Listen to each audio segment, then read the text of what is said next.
By Old Trapper Beef Jerky from the beautiful West Texas city of El Paso. It's time for midweek madness in Conference USA. UTEP matches up with FIU. Pay Dirt Pete, UTEP's mascot, is here, as is brand new head coach Scotty Walden, looking for the program's first win of the year. FIU's made the long trip from Miami to West Texas to take on the Miners tonight.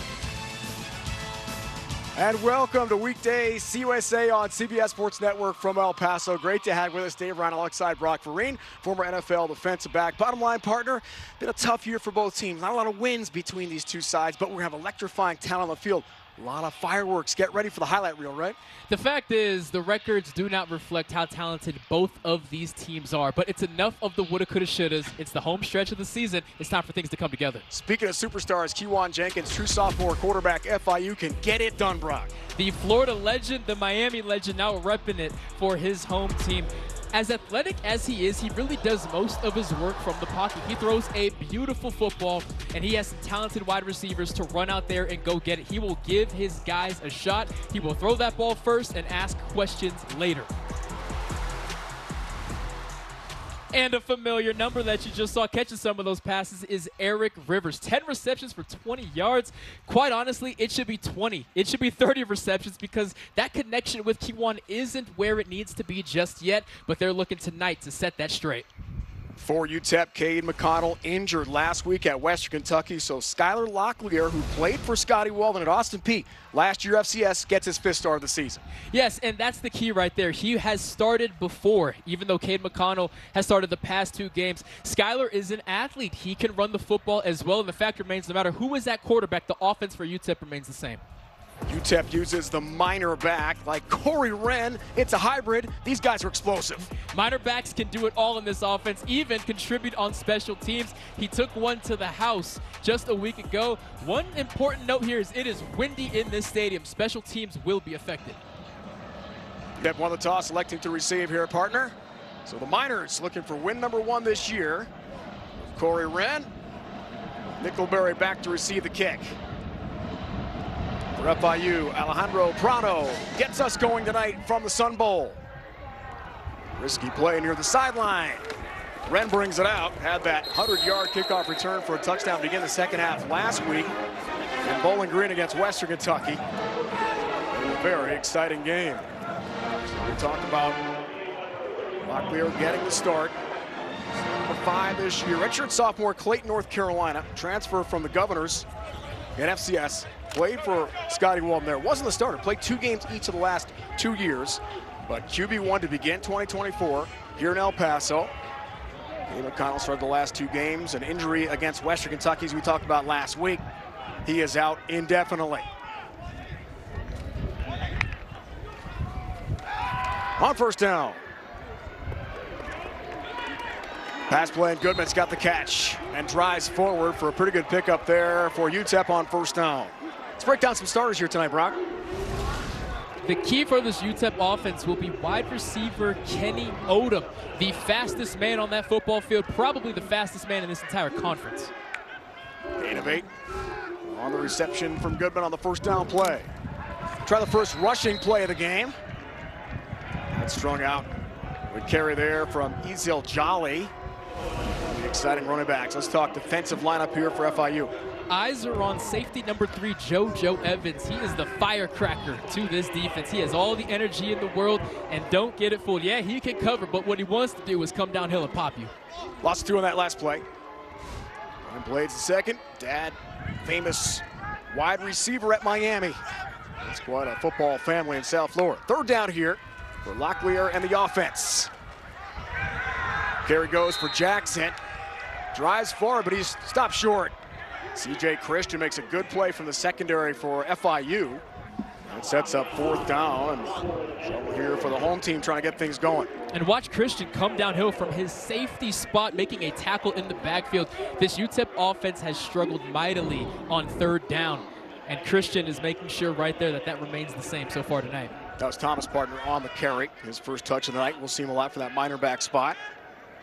Adam Jacklin in to punt here for UTEP from Melbourne, Australia. His first effort of the night is blocked. That kick blocked. And FIU's in business, out of bounds, on the sideline. Looked like Taylor got to it. And special teams pay off here for FIU as they get to the punter. Adam Jacklin, they're in great shape on a short field. And this is all on the punter. What I mean is that outside man, the punter is responsible for. They're not going to block him. It means that the punter needs to get that snap and kick that ball faster than the man can get there. But this, unfortunately, is more of the same for this punt team. UTEP had a punt blocked against Colorado State, and against Sam Houston State, there was another close call. UTEP has to figure out how to speed up that punt action, because now you put your defense in a tough position. So Jenkins and the offense take over from the 30. In great shape on their first play from scrimmage tonight. Here he goes to flex Joseph. Lexington Joseph overcome an ACL tear last year with a good pickup on first down. Got about 7. Sets up second down here. They call him lights out of Miami. Kewan Jenkins, 3rd Conference USA in passing yards per game, 5th in total yards. Southpaw dual threat QB, major potential. 9 touchdown passes, 2nd in the conference to Western Kentucky's Caden Velkamp. Played so well last week in the near upset win in Lynchburg against Liberty. That game went to overtime. A fantastic finish for the Flames. Burris has the catch. Nana Burris, grad student, Burns, South Carolina. Chains move, first down here for FIU. Key one in this offense, sniffing the red zone, partner. Gain of 8 there, Bruck. Tonight's red zone brought to you by Verizon. That block punt. A game changer early here. Jenkins won 3 state championships, Miami Central, a high school legend in South Florida. Trying to bring FIU up here, passing to the end zone. It's caught, touchdown. Dean Patterson's got it for FIU. And the Panthers strike first, taking advantage of the block punt, timing route. Beautiful throw, better catch, 16-yard connection. We're over here highlighting Eric Rivers. Dean Patterson says, what about me? A perfectly placed ball. Keywon really looking for that back shoulder. Dean Patterson able to adjust, climb that ladder, and secure that football in his chest. Josiah Allen doing all that he can, but a perfect pass and a perfect catch. There's only so much you can do as a defensive back. 3rd touchdown grab of the year from Lutz, Florida, the redshirt junior Dean Patterson. Had a career best 90 yards receiving last week in Lynchburg. A loss to Liberty. Alejandro Prado comes on for the PAT. And that knuckles through, it's good. So FIU blocks a punt and takes advantage a couple plays later for Mike McIntyre in year 3 in South Florida, leading the Panthers. Jenkins to Patterson. Timing route, perfection. 7-0 FIU. College football on CBS Sports Network is sponsored by Old Trapper Beef Jerky. What's your beef? By Verizon. And by Geico. Whatever you need, get more with Geico. Tony Tolbert inducted to the UTEP Athletics Hall of Fame this week. 2 years defensive end, all WAC at UTEP, and 87-88 was on the only 10-win minor team in history. Then went on to a great career in the NFL, 4th-round pick of Dallas, 3 Super Bowl rings, 9 years in the NFL, 3-time Pro Bowler, 508 tackles, Brock, and 59 career sacks. You think he has all 3 rings on right now? It'd be too heavy, wouldn't it? I think it'll be hard. Weighing down that hand. Jenkins pumped up after the touchdown pass to Patterson a moment ago. And Wren lets that go through the end zone for a touchback. Let's check your Carvana keys to the game here, partner. For FIU's offense, beat the blitz. UTEP loves that cover 0. You have to make quick decisions and smart decisions. Defensively, alignment and assignment. That UTEP offense is lightning quick. You have to get lined up quick. For UTEP's offense, find the rhythm. They have the talent, but they have not had that cohesion that they're looking for at any point this season. And defensively, EOD, explosive ordnance disposal. They have to limit those explosive plays defensively from FIU. Well, Scotty Walton, the energetic first-year head coach here at UTEP, told us 3 and outs are like turnovers, and that's what happened to begin the game here. Locklear, shotgun, beginning the second drive, is going to air out deep ball. Connects to his man, Kenny Odom, who sprints upfield for a huge pickup. One of the big superstars for UTEP, Odom and Locklear hook up It's a big pickup, and what a play here for the Miners. They needed that badly. And watch JoJo Evans, number 3. He just gets hit with the okey doke. The stutter go, the digging up, whatever you want to call it. Odom beats Evans. Gain of 62 on the play.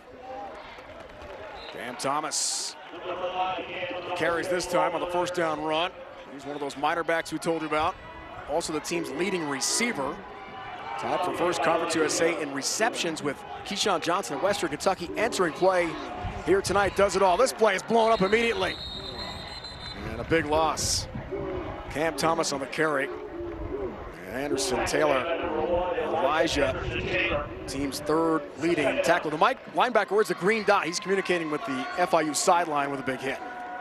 Flying off the edge there. There was a slow action there, and Skyler was trying to read the defensive end. What he didn't see was the backside linebacker saying, I'll just tackle both of you. Feature back here. Former four-stringer now getting a lot of carries. Ezel Jolly. Big game last week at Western Kentucky. 119 rushing yards. Locklear the play fake. Feeling some heat. Throws to the end zone. He had Trey Goodman open in the flat. Locklear was hyper-focused on the end zone. What he didn't see was number 1. Watch number 1 to the left side of this field. He has the defense out-leveraged. You see him right there, and he would have a blocker. I believe Locklear was just so focused on that end zone that he never gave him a shot. Trying to connect there with Judah Azinwa. Sophomore, Fontana, California. 27-yard field goal attempt here. Buzz Flabiano, 4 for 7 on the year. Field goal attempts for the Miners. That looks good. Splits the uprights and 3 points for the home team. UTEP Scotty Walton, partner on the board. Kenny Odom. He said, you guys promised fireworks, I gotta deliver. The UTEP Miners finally on the board.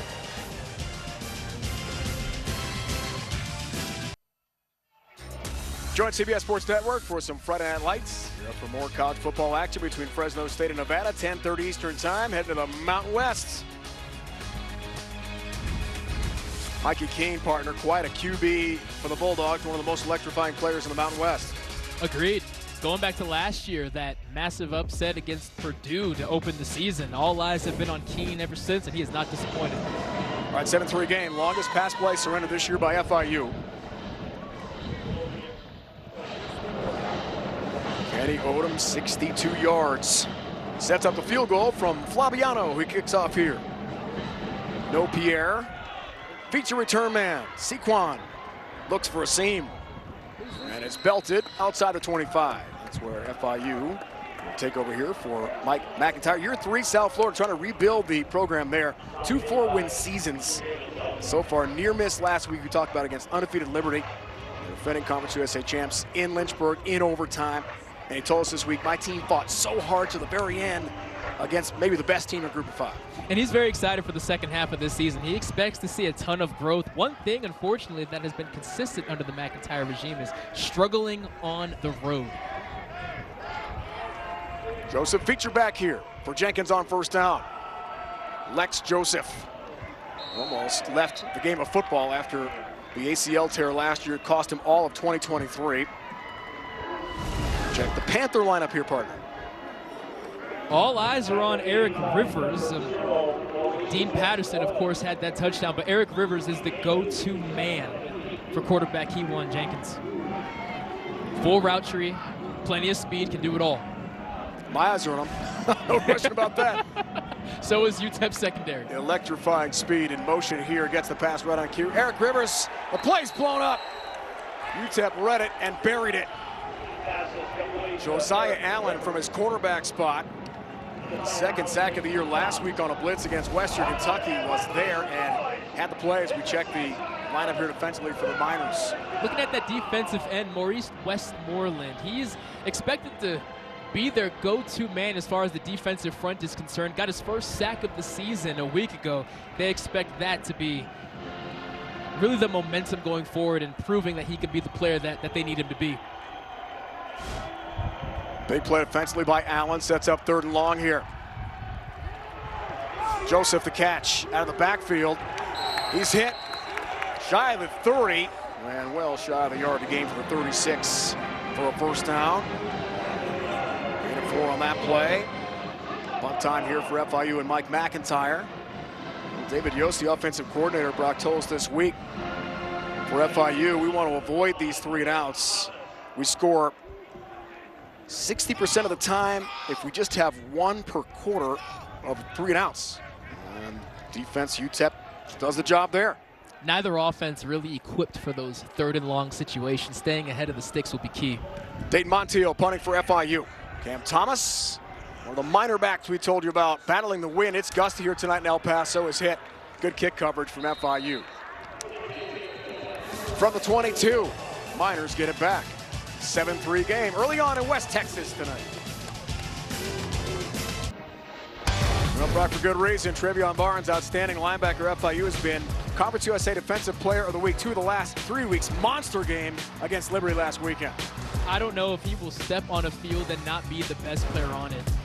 He is incredible. It's his instincts and his football IQ. He always seems to be a step ahead of the running back. He knows where the gap is before the running back does. He knows where the quarterback is going to go with the football before the quarterback does. He is so exciting to watch, and you better believe UTEP is going to do everything they can to try to eliminate him. They're not going to run directly at him. They want him to run laterally, a lot of screens, try to tire him out. One thing you're not going to do is just line up and run right at number 6. Number 2 in the FBS this year. Tackles per game, almost 12 an outing for Barnes. He's been incredible. Jolly the carry, lumbers ahead. Good pick up there for UTEP on 1st down. It's to about the 28-yard line. Ezel Jolly, just a freshman, but the coaching staff at UTEP says, you know, we forget that he's a freshman because we ask him to do so much, and he always responds. Started the season way down the depth chart. Big game last week we talked about. Locklear, clean pocket, a lot of time. Jolly on the check down. The play eventually made by Elijah Anderson Taylor. They call him EA in South Florida. 3rd leading tackler. Transfer from Northern Colorado in the FCS. Defensive coordinator Jovan DeWitt choosing to just sit in a soft zone there. He loves his man-to-man. But so far it seems like he's going to force Skylar Locklear to pick him apart and prove that he can diagnose the coverage. Getting 1, sets up 3rd and 5 here.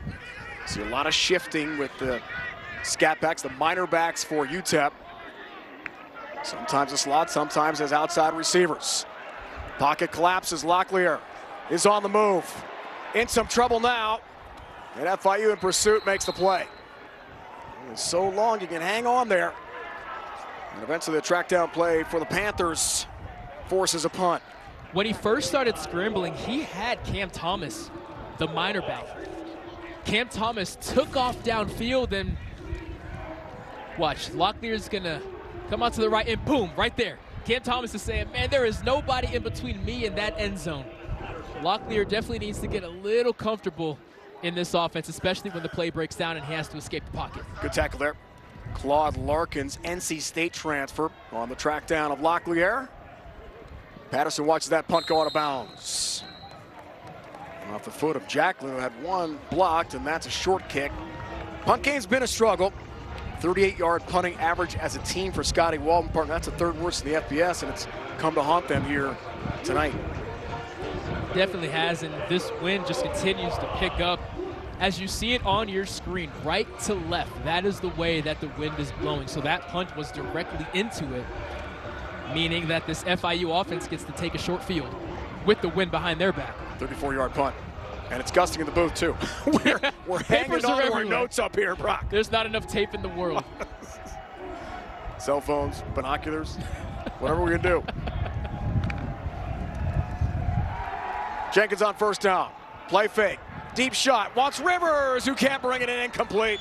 Eric Rivers, not 1 but 2 steps on the defense on the go route. The blazing speed we told you about, near touchdown connection for the Panthers. And unfortunately, we also told you in the open about these missed opportunities. Rivers is wide open. He beats that defensive back. The ball is not perfect, but it is a catchable ball for Rivers. You see him slow down there a step or 2, and then he tries to speed up. I wonder if the wind behind the back of that football maybe allowed him to misjudge it a little bit. Either way, that's a ball he needs to catch. First flag of the game here tonight. Conference USA crew. And Rod Hudson is our referee, wearing the white hat for us in El Paso. Sun Bowl dug into the Franklin Mountains, literally. Opened in 1963, historic venerable building, and of course host the annual Sun Bowl game on CBS this year on New Year's Eve. False start, number 53, offense, 5-yard penalty, second down. FIU's backed up 5 there. 13 miles an hour is what we're told currently, but it's gusting up here, partner. I was going to say, don't be fooled by that flag. On the playing surface, it's not, because you and I walked on the field pregame, Yes. It's not so bad, but up here, different story. And elevated kicks certainly are going to be affected. Keyshawn Owens, feature back team's leading rusher. 65 rushing yards, not a lot of ground production for the Panthers so far this year. Jenkins, perfect route. Burris has the catch. He's been busy. 3 grabs for Nana Burris. Team's 3rd leading receiver. He played 3 years at Stetson, another transfer for Mike McIntyre. One thing you're not going to be able to do against Keyshawn Jenkins is sit in the zone and expect him not to diagnose. He makes decisions so quickly. He has just seen so much football. Even for a sophomore, he sees the game as a 5th or 6th year player. Gain at 23. Catches already for Burris tonight. 17 on the season. First down play. It's a couple yards there for FIU. Nate Diamond, the linebacker, showing some speed right there. You expect Shaborn Demps, kind of the gadget guy for them. Not really a running back, not really a receiver, but when he's in the game, you can expect the ball to go to him. But number 30, tracking him down. Nate Diamond, 9th Conference USA, tackles per game, more than 7 hits. Charbonne Demps, true freshman, 5'6", 158. Pick up 3 yards on the first down play. Big carry against Liberty last week. Jenkins passing. Patterson can't hook up with him on a ball that kind of twisted him around. It's incomplete near the 20-yard line. Well, that's going to be because there was so much pressure in the face of Keyshawn Jenkins, not able to really stand and deliver that football the way that he wanted to. Again, though, Rhino, that is a catchable pass. Missed opportunities, partner. Missed opportunities has been the name of the game this season. And sooner rather than later, things need to start connecting. On a short field, potential 4-down territory for Mike McIntyre. Here's 3rd down, Jenkins. Almost always operates out of the shotgun. The lefty tries to connect with Rivers at the 10, incomplete. Coverage there by Amir Boyd Matthews. Redshirt sophomore from Arizona. Now 4th down from the 40. What do you think here, partner? Offense is staying on the field. Up. Now they're leaving. Now they're leaving. Rivers was looking for the call there. And you're going to see Amir Boyd Matthews grab on to that left arm, and Rivers has a clear case for defensive pass interference there. Another perfect pass. Boyd Matthews just able to get away with one there. You like this punting, 4th and 7, short field? Not with the wind behind you. No, I don't. All right, Montiel punts. Thomas is the man deep to receive. That's caught by the kick coverage unit for FIU inside the 10. Back to the Miners when we return to El Paso. Tuesday night, 8 Eastern, these UTEP Miners right here on CBS Sports Network one more time for some more Conference USA play, taking on Louisiana Tech on the road in Ruston. UTEP trying to get it done here. Louisiana Tech this year, defense has been really good. 2nd in points allowed so far this year, and look at the rush defense. That'll be quite a matchup coming up from Ruston next week on CBS Sports Network. Can't wait for that one. UTEP has lost 7 straight at home. 9-game losing streak dating back to last year. 2nd longest to Kent State's 15 straight. Kent State this year, 0-6. They take on Bowling Green and MAC play this week. Something's got to give, right? Maybe tonight's the night. Locklear and company take over on 1st down. Run play, there's Jolly. 27 carries, partner, last week. 119 yards in that game at Western Kentucky, which was a good game into the 4th quarter. Definitely the coming out party for the freshman Ezel Jolly. Mesh play, carries again. Looks for the outside, bounces there, trying to get to 1st down yardage, and he does just that, gets to the 20. Chain mover for UTEP, trying to gain some confidence here. It's a fragile team. We met with Scotty Walden yesterday and his staff. No one is more confident than Scotty Walton. This guy makes coffee nervous. Am I right? A bundle of energy, to say the least. Man. Locklear throws on first down. Sideline route, good connection. Looks like another first down play. Kenny Odom, been really busy, had that streak route. 62-yard pickup early for Scotty Walton. First year as UTEP head coach after leading Austin Peay. The Governors out of Tennessee. He's gain of 11 on that last play to the FCS playoffs with 9 wins last year. Jolly carries on first down, lost the ball. FIU's going to get it back here. Panthers recover. CJ Christian jumps on the fumble for FIU, and they get the ball back on a short field. The freshman coughs it up, Ezeal Jolly. And it's the firecracker JoJo Evans who's able to strip that football. Now Jolly beats him with the 1-2 here. The 1-2 meaning boom, boom. He gets around him, but he does not secure the football. JoJo Evans able to do just enough to stick that arm out, pop that football out, and just like that, your offense is back on the field. On a short field here for Mike McIntyre. JoJo Evans transferred from Marshall and Kent State. And Jovan DeWitt, defensive coordinator, called him as savvy as they get. He's had trouble staying on the field, a couple targeting calls this year. But Jenkins and the offense right back on the field here. Carry for Kejon Owens. Makes a spin. Team's leading rusher had 10 carries, 82 yards. Russell will tackle there for the Miners in the FIU loss last year to UTEP at home. So the Panthers trying for some revenge tonight against the winless Miners. 2 tight ends now in the game. They love this 12 personnel. You usually get runs, play actions, and RPOs here. One second leading rusher a year ago, feature back slant. And that connects for FIU, should be a first down. All the way down to about the 25-yard line. Grabbed there again by Burris, who stays busy.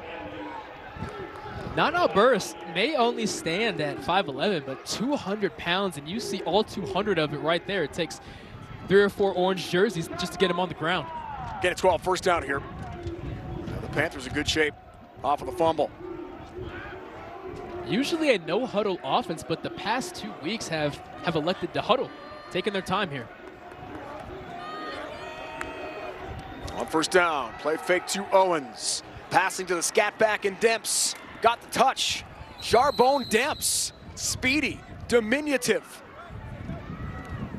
And a nice pickup again for FIU. Chains on the move. When Demps is in the game, more often than not, he is getting the football. He is their gadget guy. So when he goes in motion across the entire formation, it's shocking that UTEP really has no adjustment. Nobody runs with him, meaning they're in zone, but a safety needs to come down. A linebacker needs to bump out. You have to help out your cornerback, who has a blocker already in front of him. Owens feature back here. Partner does have 4 rushing touchdowns this year for the Panthers. FIU first down. Patterson, the man in motion. Here's Owens. Makes his move, makes a cut, drives the pile forward, keeps on trucking, and gets to the 6-yard line. Good pickup on first down for Kejon. Neither team came into this game really being able to say they successfully run the football, but as this wind continues to gust and as the line of scrimmage continues to be controlled by FIU, they're going to keep leaning on their running backs. Get a 6 under 2 to go here, Brock. First quarter from windy El Paso. Not windy, by the way, yesterday. In our meetings, perfect conditions checking yesterday. out the booth, it was just fine. Burris is the man in motion. Kiwan, overwhelmed, down he goes. Great pursuit, big tackle. Lance Russell, a loss of 5, playing the spur nickel position tonight here for UTEP. And this is what you call a coverage sack. You see Kewan Jenkins looking out to Eric Rivers waiting, but Amir Boyd Matthews, you call that clamps. He gave Eric Rivers nowhere to go, jammed him up at the line of scrimmage, and that was a one-read play. The read wasn't there. Kewan had nothing to do. Had a pick last week for Scotty Walton in Bowling Green against WKU on a tip ball. Big play a week ago in the end zone. Big sack there on Jenkins. Third down, end of the first quarter. Interception! And UTEP's got it. A pick for the Miners. Could it be a pick 6? Eventually Owens catches his man. What a play by UTEP. Dorian Hopkins, the middle linebacker, almost had a house call. lumbering downfield for UTEP. Dorian Hopkins had to miss last week's game. He was not able to play. Clearly this UTEP defense missed him. What a read by him. He jumped that route before Kiwan even threw this football. 41 is on it all the way. You see him breaking to that window. And Kiwan sees it too late. Look at the big man, 6 foot, 226, breaking 1 tackle, and he just runs out of gas.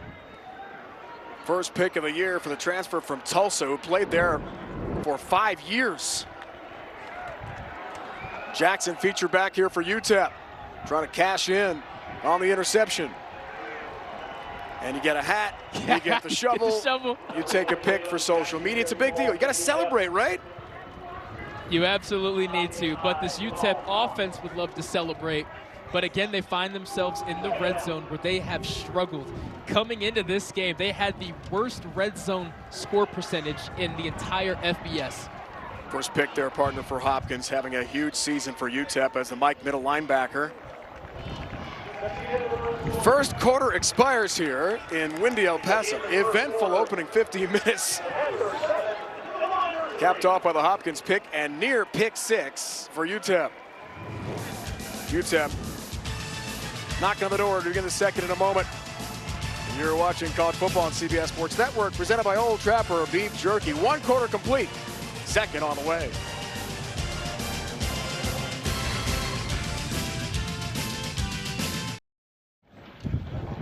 Head-to-head dominance for UTEP over FIU. Last 2 meetings, they've won 2 straight, 62-7 in the first half. They've outscored them. 6 games since FIU joined Conference USA in 2013. Pretty dominant for UTEP.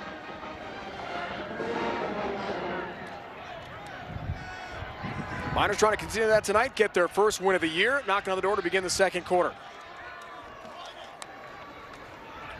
Jackson feature back. Locklear, trouble. Christian with a flag down. Locklear lost his helmet, can't play without a helmet. Let's see why he did. And if we have a personal foul called here on the FIU defense. There's also potential for a foul being called on Locklear. The rule is when your helmet comes off, you need to stop playing. It goes against your instincts, but let's see how they call it. Personal foul, face mask. Number 3, defense. Penalties enforced half the distance to the goal line from the previous spot. Automatic first down. JoJo Evans, strong safety, the bandit position for FIU guilty party. Actually, it was not him. That should have been on Elijah Anderson Taylor, number 1, had the helmet rip off there, literally took off the lid. Sometimes you just get so grabby. When you first make contact, if a guy doesn't go down, you just start scratching and clawing. Whatever you can get your hands on, right? Exactly. You'd know. But if you get a handful of face mask, you got to let up. All right, Jackson feature back here, partner. First and goal off the penalty. He's looking for the first TD of the night here. Kenny Odom isolated here to the bottom.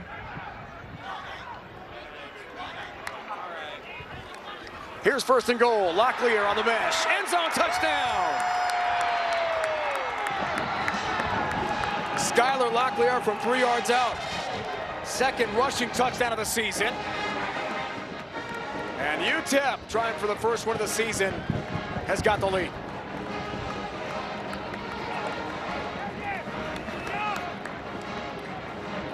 Locklear, the athlete in that quarterback room, able to call his own number there for 6. Flaviano has got the PAT for UTEP.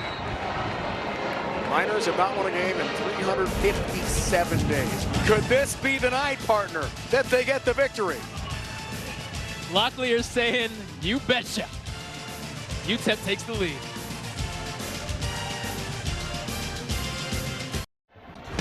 All right, Brock, now let's switch to easy mode for the Geico play of the game. Dorian Hopkins had 16 tackles to open the season at Nebraska. Tulsa transfer, old school guy, wears a neck roll and intercepts passes. How about the return? Sets up a touchdown. Complementary football. That is what has been the Achilles heel of this UTEP team.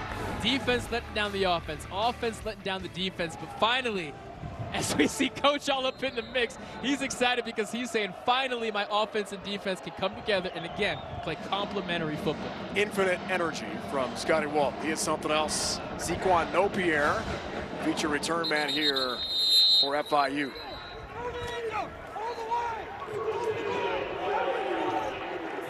It has been a while. We talked about October 25th against Sam in Conference USA play for Danny Dimmel, former head coach here at UTEP. They won 3 games a year ago.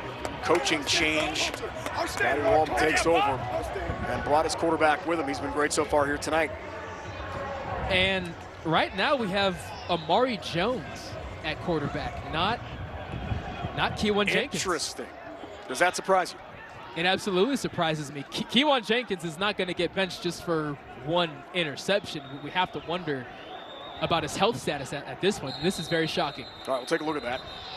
So Jones, who's played in 3 games this year, redshirt sophomore from Stark, Florida, comes in. Now Jenkins does have 6 picks this year. And offense, boy, 5-yard penalty. Not the best start for Jones in the offense with a delay of game right out of the gate. And unfortunately, this is common when a new center or a new quarterback comes in to take their first snaps in a long time.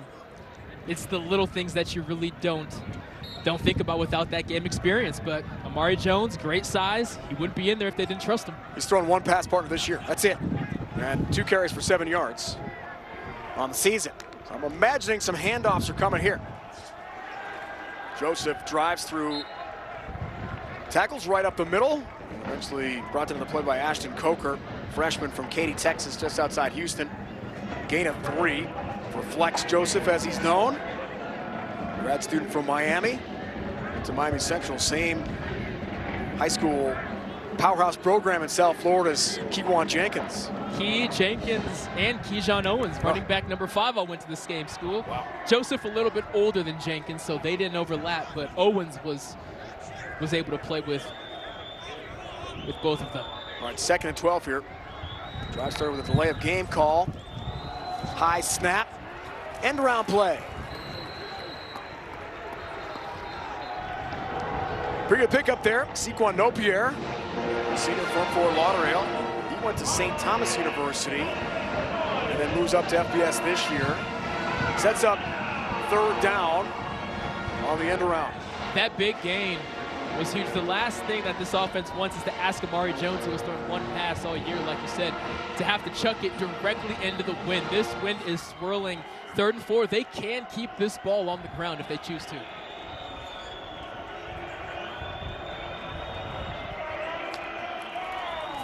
Trouble with the snap. Jones over the middle. Catch made by Rivers. So elusive, Eric Rivers. A jive, a juke, and a 1st down run. Big pickup for FIU. Confidence builder with their star quarterback Jenkins on the bench. Gain of 15. Amari Jones bobbles the snap here, but he's able to secure that football, whip his eyes around, and when in doubt, just look for number 3, Eric Rivers. He will make you miss in space, and the chains move for this FIU offense.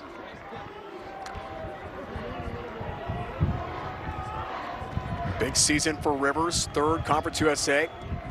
Getting close to 500 receiving yards. Flex Joseph featured back here with the new quarterback. Joseph overwhelmed and taken down right away. Nate Diamond, 9th leading tackler, Conference USA, got there in a hurry. The redshirt junior, Missouri City, Texas, outside Houston, loss of 2.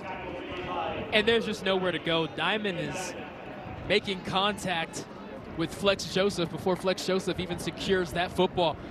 You can expect this UTEP defense to really dial up the pressure going forward, and they're going to force Amari Jones to beat them with his arm. Backup quarterback is in. You tighten up everything. Diamond carryover from the Dana Dimmel era here in El Paso. Start every game this year. Jones scrambling ahead, looking for the marker, needs the 44. And is stopped well short. We're told by the FIU staff that could have an injury to Kewan Jenkins off the interception, trying to track down Dorian Hopkins on the 80-plus yard return for UTEP. We'll keep an eye on that. So for now, it's Jones takes over in the injury tent, and out now is Kewan Jenkins. That's the good news for FIU. He does not have his helmet. Brock, that's the bad news.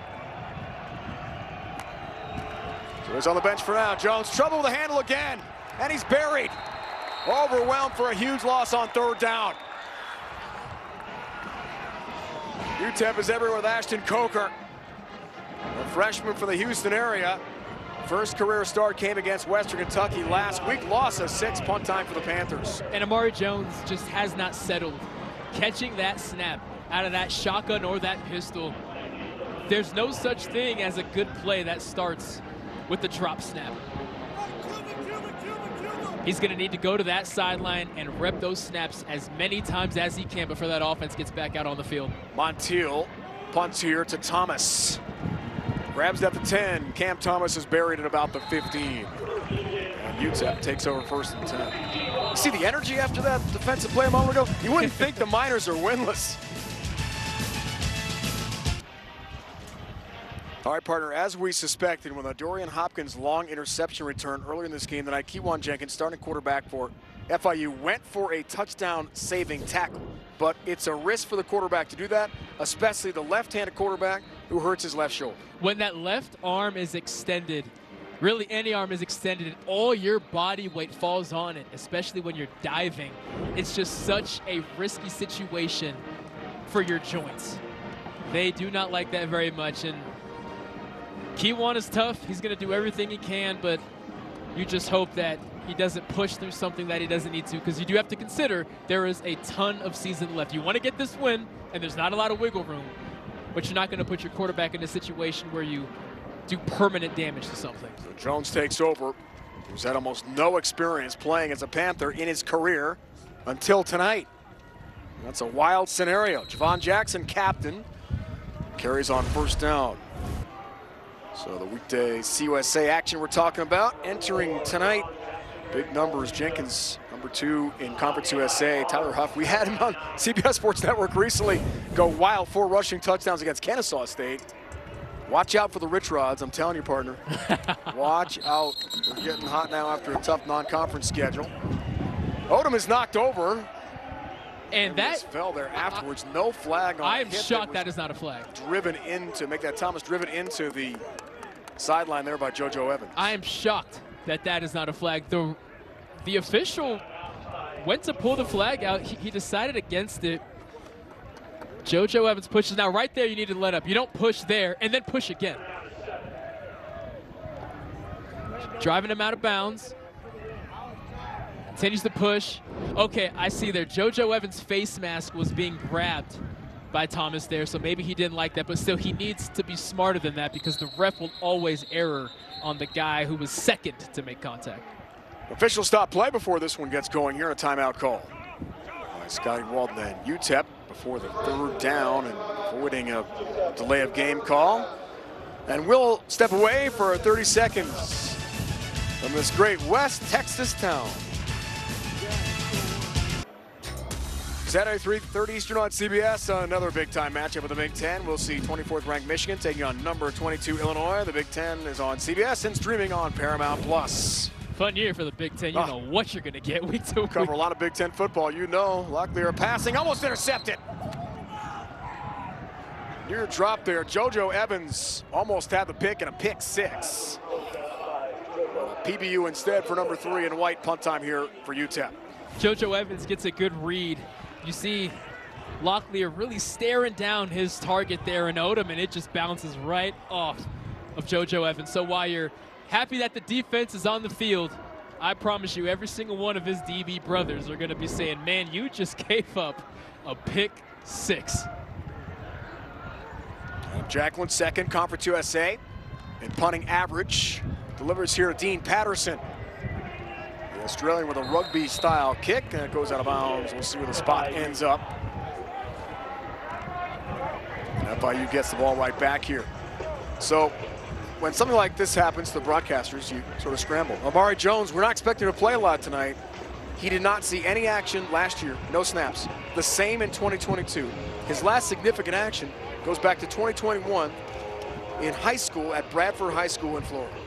And it's showing. He's struggling to receive the snap, which is a day one thing. Even as a backup, you receive snaps every single practice, dozens of them. It's just a little different when you're under the bright lights and it's your offense. Drew back, Kejon Owens here on first down. Who gets the carry? Big pickup for Owens. drives forward, gets to the 45, chains move for FIU. Nice pickup, exactly what the Panthers need to get some confidence for their brand new QB. Neither team has been able to run the football very well, but FIU's going to need it now more than ever. You cannot ask your backup quarterback to go out there and win this game with his arm like you would ask Kewan Jenkins. The running backs have to be licking their chops saying, hey, this is an opportunity for us to put this offense on our shoulders. Keep an eye on the bench for FIU and see the status of Jenkins. Didn't have a helmet a moment ago, talking to trainers. So Jones takes over. Burris on the end around. A good pickup, turns the corner. And almost had himself a bolt to the end zone for a touchdown. Now Zavia Burris, known as Nana in South Florida, has got some wheels. Amir Boyd-Matthews, the cornerback, has this edge set. He's just not able to disengage from his blocker in time. Nana able to get that edge, and you let a wide receiver, a running back, anyone with some wheels turn that corner, you're in trouble. UTEP lucky that he stepped out of bounds. Not just Rivers, not just Dean Patterson. He's a weapon for these Panthers. Down 3 here, a midway point of the second quarter from windy El Paso. Jones takes over, throws again. One pass attempt in the entire season entering play tonight. Sideline route, looks there for Burris. Incomplete. 2 things here. First off, incredible pass by Amari Jones for a guy who's thrown 1 pass since high school. On the run, rolling out. That was that looked dark. better, didn't it? That looked dang it, into the wind no less, but Amir Boyd-Matthews playing through the hands perfectly here. Look at this perfectly placed ball. But Amir Boyd-Matthews does what any cornerback should do when you're beat. Play through the hands. You would know, partner. Textbook right there. Did that a few times, didn't you? Minnesota in the NFL. Maybe once or twice. And my Vikes too, right? On the second down play. Then goes up the middle. Sets up third down here, short field, gain of 5, this time for Kejon Owens. Second leading rusher on the team a year ago. A 4-win season for Mike McIntyre in year 2 in South Florida. It's a big game here tonight. Really need this one if you're thinking about a bowl game in Miami, right? Certainly. Second half of the season, Conference USA is always a gauntlet. Nothing is guaranteed. Down for the 35. It'll be Owens again, driving up the middle. Looking for a lunge, and the marker needs the 30. Stopped about 2.5 yards short of that. Picks up 3. Now it's 4th down.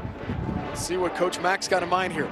Now their kicker, Alejandro Prado, they said his longest, not that he's kicked this season, but that they believe he can do is a 55-yarder. But when you are kicking directly into this wind, that offense is going to stay on the field. With the brand new quarterback. Interesting call here. And a big play in the first half tonight. 4th and 3. Owens featured back.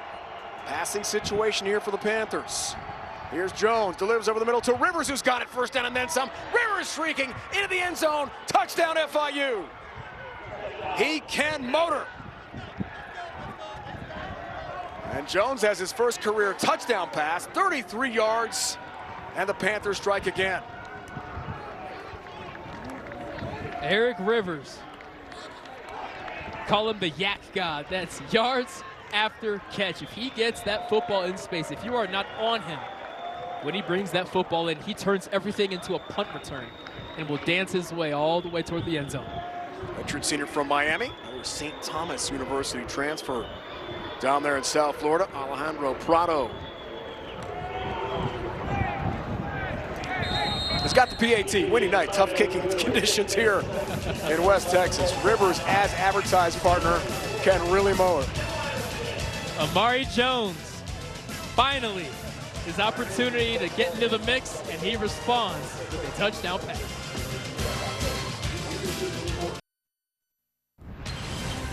College football on CBS Sports Network is sponsored by Carvana. Buy your next car the convenient way at Carvana. And by healthcare.gov. Need health coverage? Go to healthcare.gov today. Unbridled enthusiasm, Scotty Walton, and big celebration for Amari Jones' first career touchdown pass. You're on camera here at UTEP. What a touchdown a moment ago as Jones hooks up with Rivers, and they give the Panthers a lead here on the road.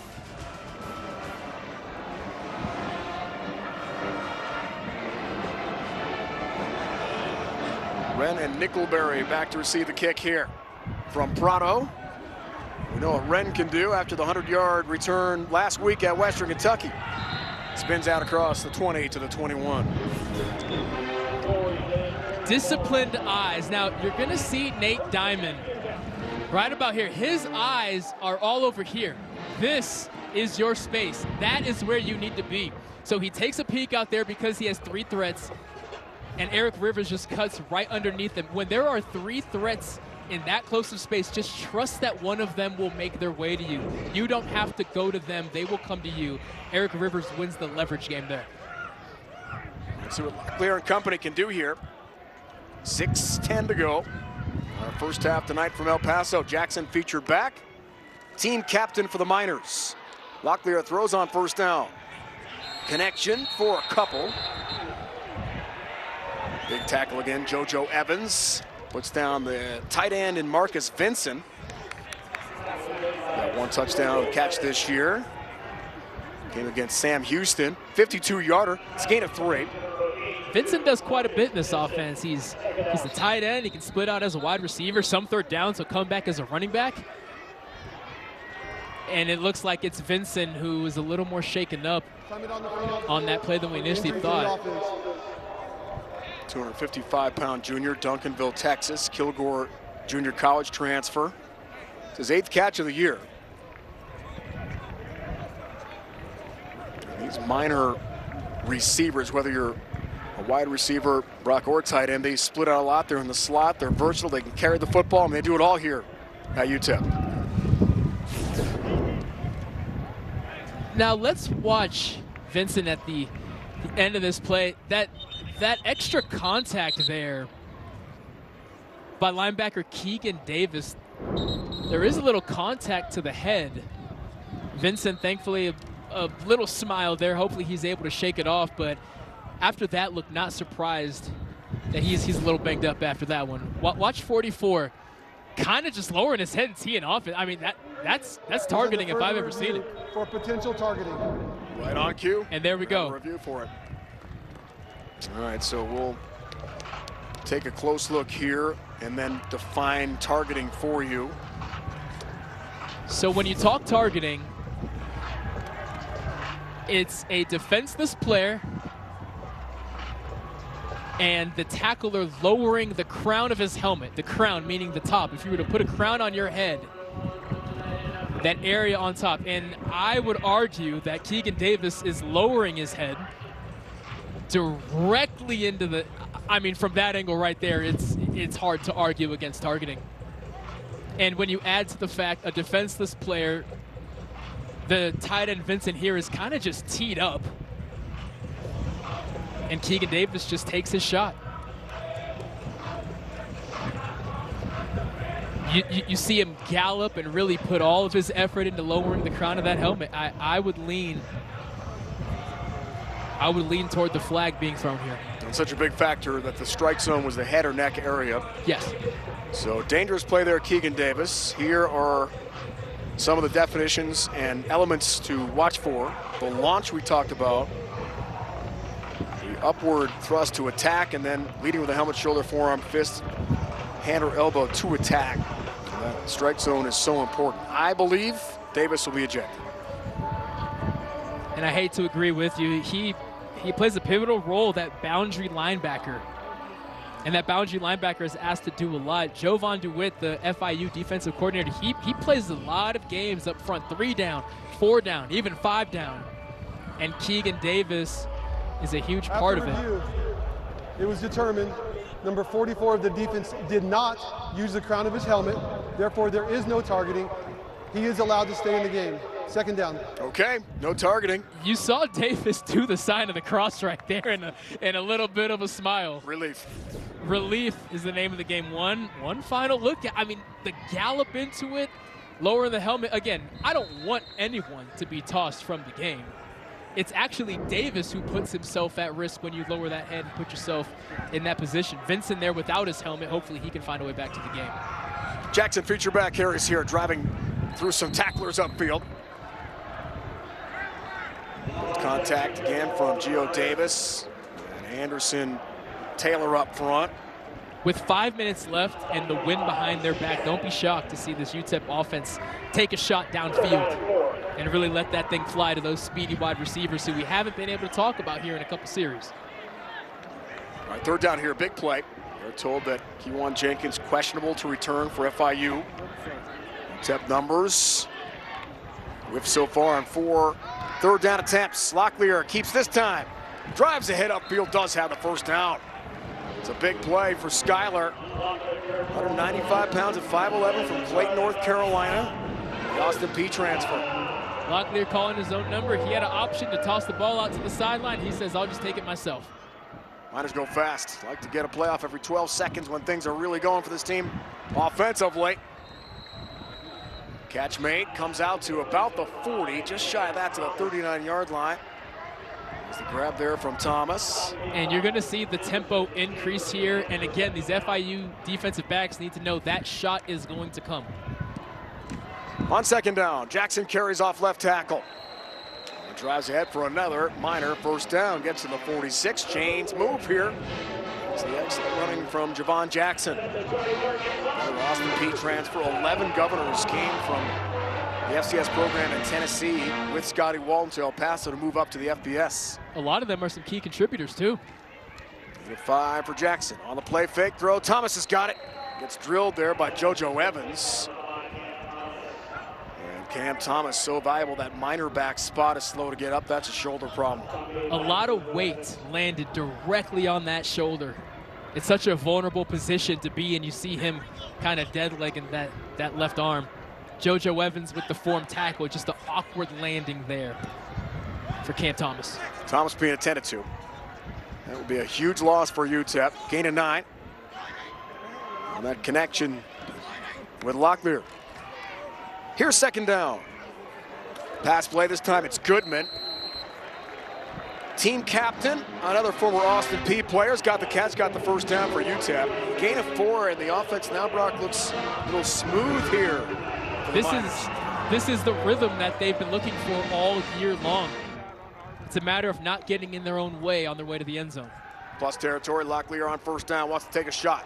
Looking deep here. Into the end zone and incomplete. Trying to hook up with Goodman, who started 12 games at Austin Peay last year. And has got 21 catches on the season as a minor. You knew the shot was going to come, and JoJo Evans was all over Trey Goodman. And Rhino, we talk about the middle 8. That is the final 4 minutes of the second quarter and the first 4 minutes of the third quarter. It is essential for UTEP and Coach Walden to dominate that middle 8. He said it won him a ton of games at Austin Peay, and he's hoping to set the precedent with this program to win the games here as well. Philosophy of one, Bill Belichick. Flags fly here, and a penalty for a false start on UTEP will back them up 5. 5-yard penalty, remains second down. We just mentioned that rhythm and how throughout the year when they find rhythm, they get in their own way. It's because of plays like this. Everything was looking orange, and now you push yourself back 5 yards. I see what you did there, orange, looking good. I was hoping to catch it, you know. That's in with the tight ends, the guilty party. First penalty of the night for UTEP. It has been a problem in some of their home games this year. A couple of 12 penalty games they've had. Lost to Southern Utah in overtime. 40,000 here at the Sun Bowl in the first game of the Scotty Walden era. How about this?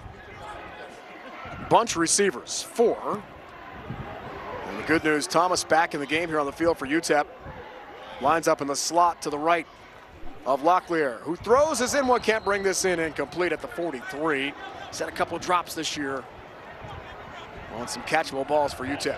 And Judah Zenwa, just a rough back-to-back stretch of plays there. The false start, now the drop, and all that rhythm that we were building up, the momentum that they struggle to find.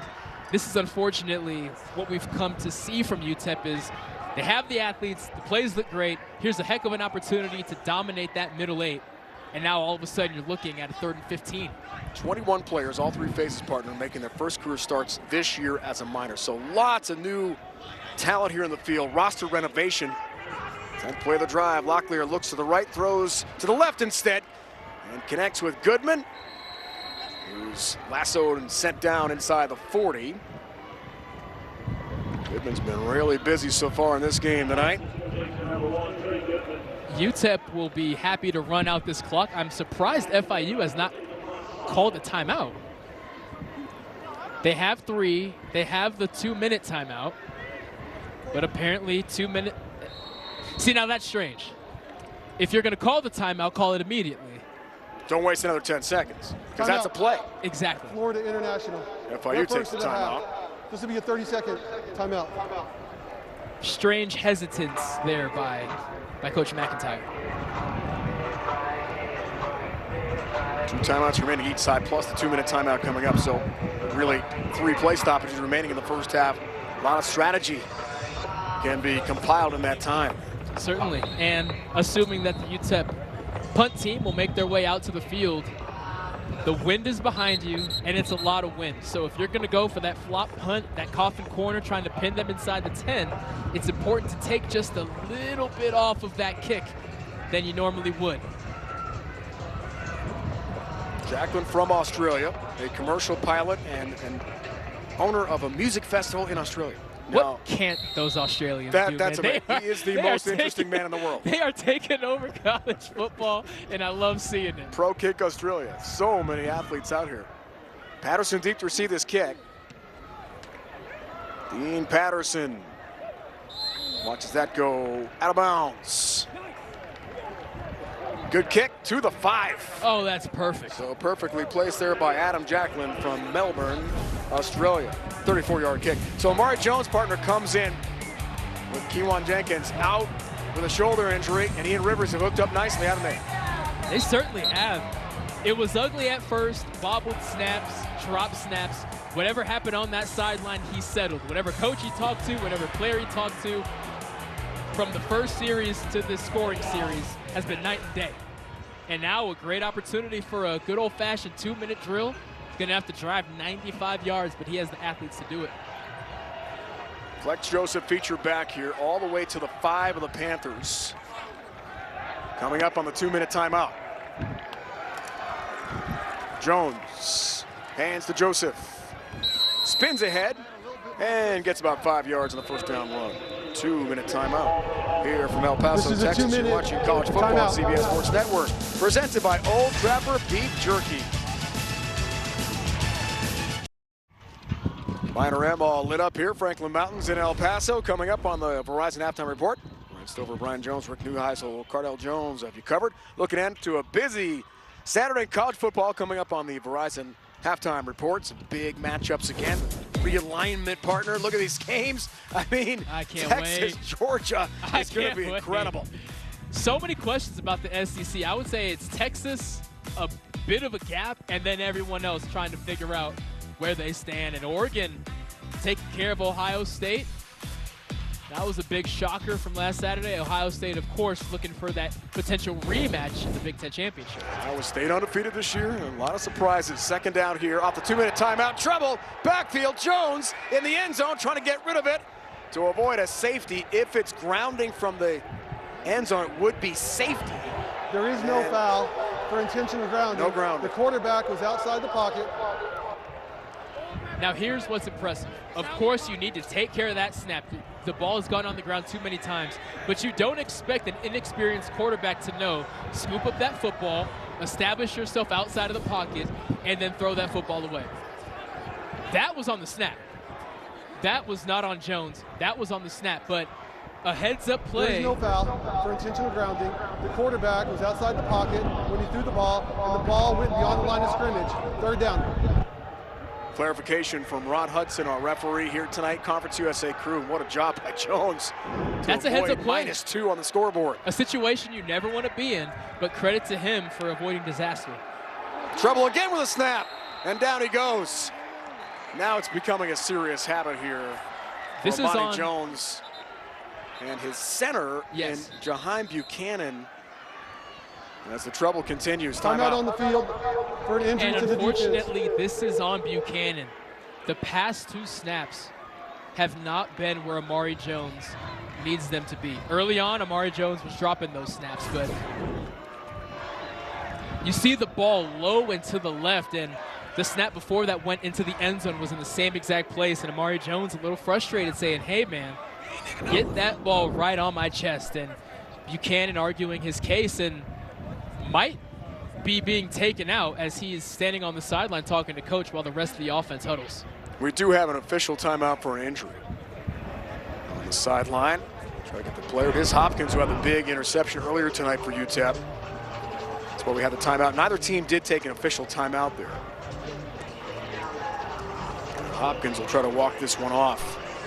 So practice on the sideline for Buchanan. The redshirt freshman, Lehigh Acres, Florida, 292 pounds. Coaches told us this week, offensive corner David Yost, he mostly played guard in camp and early in the season, moved to center. And with a brand new quarterback, it's been a struggle to connect with the backup QB, Amari Jones. Occurred while the clock was running. Because the injury occurred while the clock was running, qualifies as a 10-second runoff. UTEP has elected to take a timeout to avoid the runoff. It's their second of the half, be a 30-second timeout. Okay, that's a big call there. It is. So play stoppage for Scotty Walden with a punt coming up here for FIU. You watch 41 taking a hit there as he gets tossed off screen. See 41 right there on the hash, and then he bangs into another one of his guys, kind of hobbles off after that. That right shoulder just looks dead as he makes his way to the sideline. All right, Thomas back to receive the punt. The end zone here from Montiel.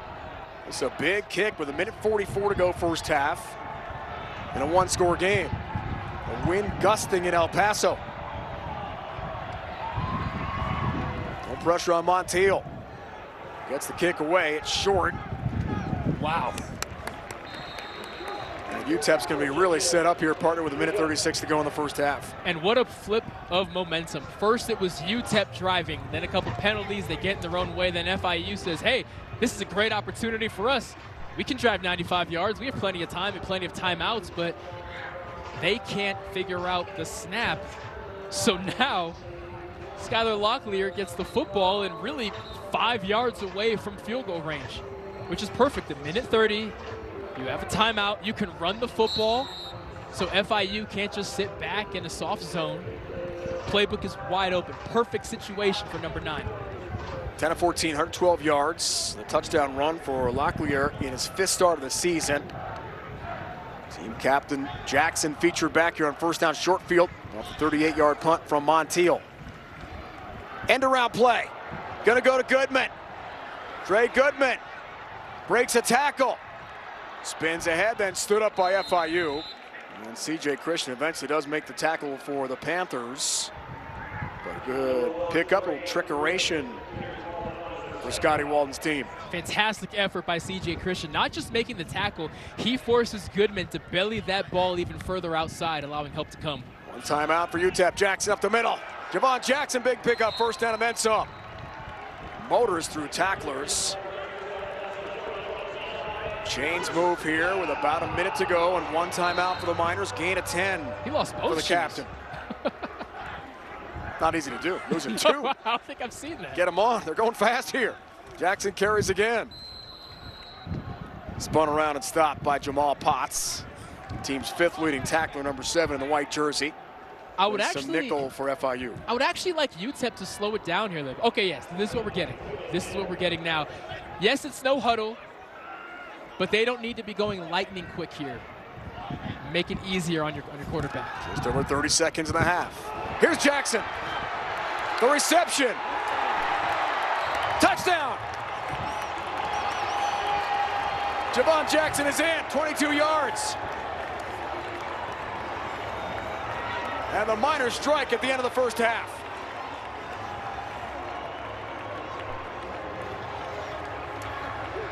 You can never overlook the running back leaking out of that backfield, and it was linebacker Keegan Davis who loses him. You're going to see 44 right there in a trail position. He gets caught up with his eyes in the backfield. He's moving toward his left.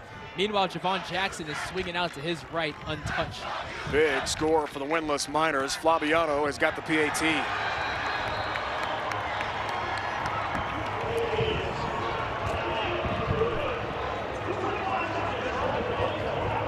17-14 for the home team here. Second receiving touchdown of the year for Javon Jackson. Every running back in this offense can catch the football. Every wide receiver can take a handoff. Really, nobody plays any position. Next to every position, it just says athlete. You have to treat everyone like a true athlete that is capable of anything. And the linebacking core of FIU just loses track of Javon Jackson, forgetting that he is a receiver as well. So we mentioned 357 days between wins for UTEP. For Scotty Walton, 333 days ago against Central Arkansas when he was still a head coach at Austin Peay. November 18th of last year, last regular season game for the Governors before they went to the FCS playoffs. He won 9 games, got the UTEP job. Everybody wants to win here in El Paso. We asked Scotty yesterday what it means. He said, I can't describe it. He said, look, there's a golden pick and a golden rock in the locker room we've been saving for the occasion, and we're going to split that sucker up with the pick. There's going to be debris everywhere, kind of like the champagne celebration, right, in the major leagues, except it's going to involve a pick and picks up here in El Paso and a big rock painted gold. If they can win tonight, we'll see. Burris lets that go for a touchback. When the Sun Bowl is 40,000 deep and all of El Paso is behind the Miners, this is a special place. Agreed. And Coach Walden wants to get back to that.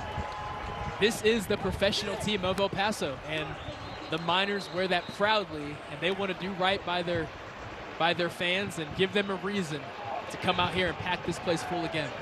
Some 3 million live here in El Paso and Juarez, Mexico, which is literally just over our shoulder. We're literally on the border of the U.S. and Mexico here in El Paso. Owens is the feature back, and Amari Jones, even with 2 timeouts, takes a knee to end the first half here tonight. A wild opening 30 for Mike McIntyre and the Panthers coming from South Florida to take on the UTEP Miners. Jenkins injured. We'll see if he returns in half number 2 for FIU. Locklear a touchdown pass, touchdown run for UTEP. Trying to break that long winless streak. Almost a full calendar year since UTEP has won. Could this be the night? And the first half. Close game, 17-14. UTEP, Brent Stover, Brian Jones, Rick Neuheisel. Cardell Jones are standing by in New York with a Verizon halftime report coming up next. UTEP legend Tony Tolbert honored here at halftime of the Sun Bowl.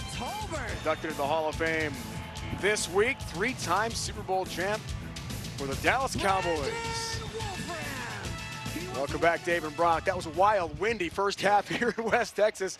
Very eventful, and Kewan Jenkins, star quarterback for FIU, looks like he's out tonight. That's big news for the Panthers. It certainly is, because right now the Panthers can't get out of their own way. That's really been the story of UTEP this season, but it's UTEP who's taking advantage of those Panther mistakes. Can UTEP break through, get its first win since last year? Check out first half highlights, Brock. Fantastic coverage there, but an even better throw and catch. The run game got going, but then the ball spits out on the ground. Taking care of that football is always pivotal. Almost a pick 6, but when you weigh 250 pounds, no one's going to fault you for only making it 85 yards. And then Skylar Locklear calling his own number, punching that football into the end zone. How about Eric Rivers making a guy miss, saying, "Excuse me," on his way into the end zone. And touchdowns don't get much easier than that one right there. Javon Jackson. Jackson, team captain, brought it on the wheel route. 17-14 UTEP. Leading into the second half, partner, for only the second time this year. Last time home opener, 40,000 here at the Sun Bowl against Southern Utah, the FCS. Led 17-6, but lost the game in overtime. Maybe tonight will be different. Sequan Nopierre back to receive the kick from Buzz Flabiano. Through for a touchback. So Panthers, led by Amari Jones with Jenkins out, have their first possession of half number 2. Check out the numbers here, Brock, first half. That third down conversion, neither team here is satisfied. And if you want to go out there and win this game, that ratio has to improve. Kewan Jenkins did not return out of the locker room for FIU. We'll keep you updated on that situation for the star sophomore starting QB for the Panthers. For Mike McIntyre, so it's going to be Jones. Redshirt sophomore start, Florida. First significant action of his career here tonight. Passing on first down, looking for Rivers. It's incomplete at about the 30. Rivers double covered there. Nate Diamond was the man who got beat by Rivers on the touchdown that he scored. Clearly, Diamond has learned from that second quarter mistake all over number 3 there. The wind's at 13 miles an hour, but up here, I'm calling it 33. a little windier in the booth, for sure. So Jones, who won a state championship in basketball, great athlete. He's going to be QB1 now. Runs here, but can't outrun the defense. Great pursuit from Dillian Williams, redshirt junior from Nacogdoches, Texas. On the pursuit, gain of 1. This is how you track the inside hip. Boom, boom. He tries to hit him with that stutter, but Dillian Williams tracks that hip and able to get him on the ground. That is a tackle that a lot of defenders can miss. So 3rd and 9. First downs on 3rd down conversions. Not great for either side. Combined 1 for 7 for FIU, and UTEP 1 of 6. So just 2 of 13 between these two teams in the first half, and Flag's going to back up the Panthers 5 more yards here in a false start. Number 77, offense, 5-yard penalty, 3rd down. That's Travis Burke, who blocks out the sun at 6'9", 306, redshirt junior from Hollywood, Florida. It's a big guy. Transfer from Gardner-Webb in the FCS. If you're 6'9" and you false start, unfortunately, the ref is going to see that. Every single time. Look at that. He's towering over them. It's a big dude. Oh, God. Coaches rave about his technique. Great feet, great drive, very strong. The left tackle spot for FIU. Now 3rd and 14 for Jones and company. QB draw, Armani Jones. Good pickup, drives ahead, spins, and does get the first down. A little trouble with ball security at the end of that run, but what a scamper to the 39-yard line, and chains move for FIU, much needed to begin the second half. What an incredible call. What an incredible run. Spinning off of that contact, you have to wrap there. UTEP elects to sit in a soft zone. Understandable, it's 3rd and long. But you do so knowing, okay, if the quarterback takes off, we just have to wrap him up. They don't wrap, and Jones falls forward. Massive play. Yeah, big confidence builder, right, for a quarterback with such little experience. Lex Joseph carries on first down. And drives ahead, motors out to about the 46. Strong run for Lexington Joseph.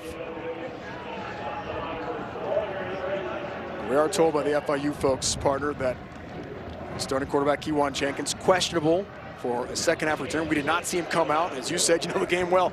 The QBs will throw at the 50 just before the second half starts, and he wasn't anywhere to be seen.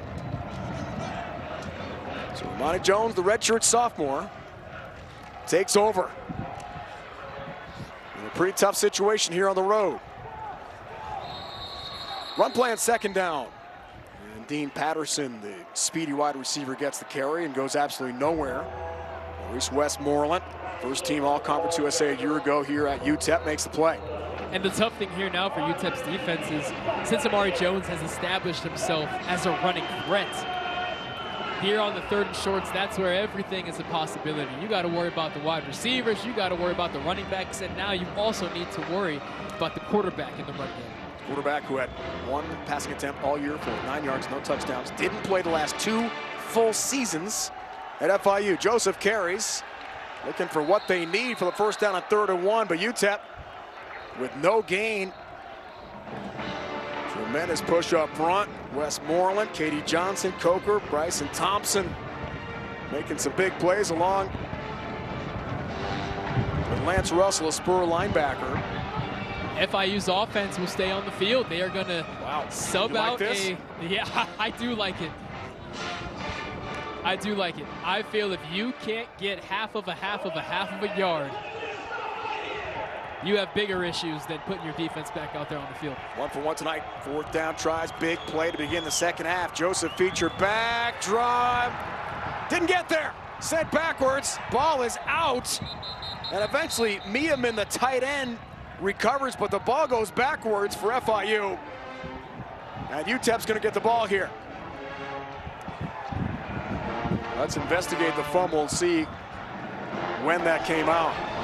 The result of the play is the ball carrier was short of the line of the gain to turn over on downs. First down UTEP. Timeout on the field. Nate Diamond was there, Brock, for UTEP, and the Miners get the ball back. Number 30 saying, I'm getting my offense on the field, and we are going to extend this lead.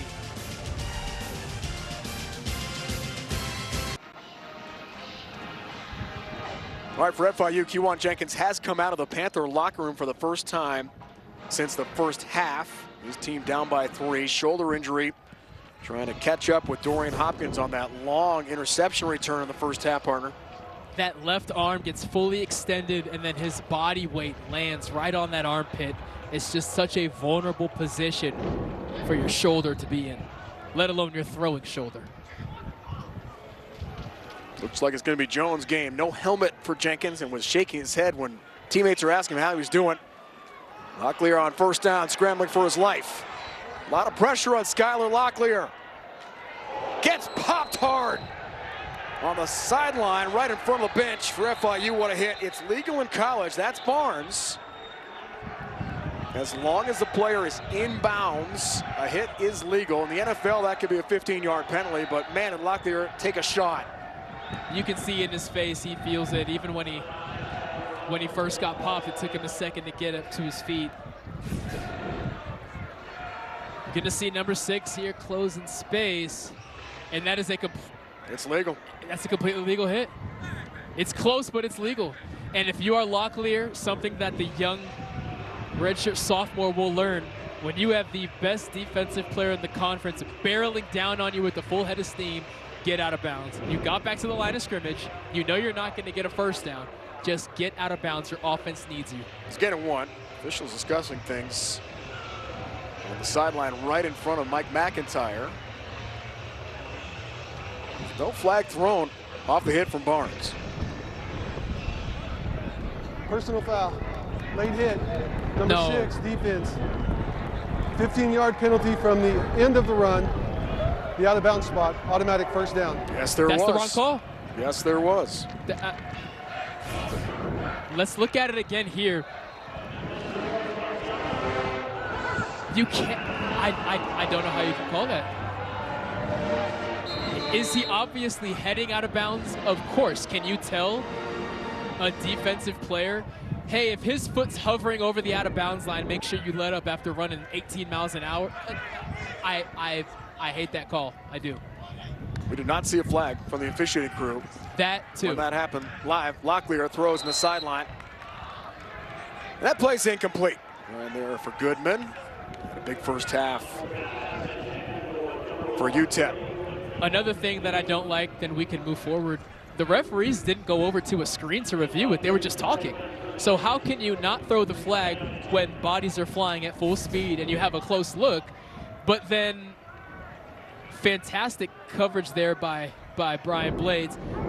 But I don't understand how you can not even look at a screen and just over discussion decide that he actually was out of bounds. I'm very upset about that.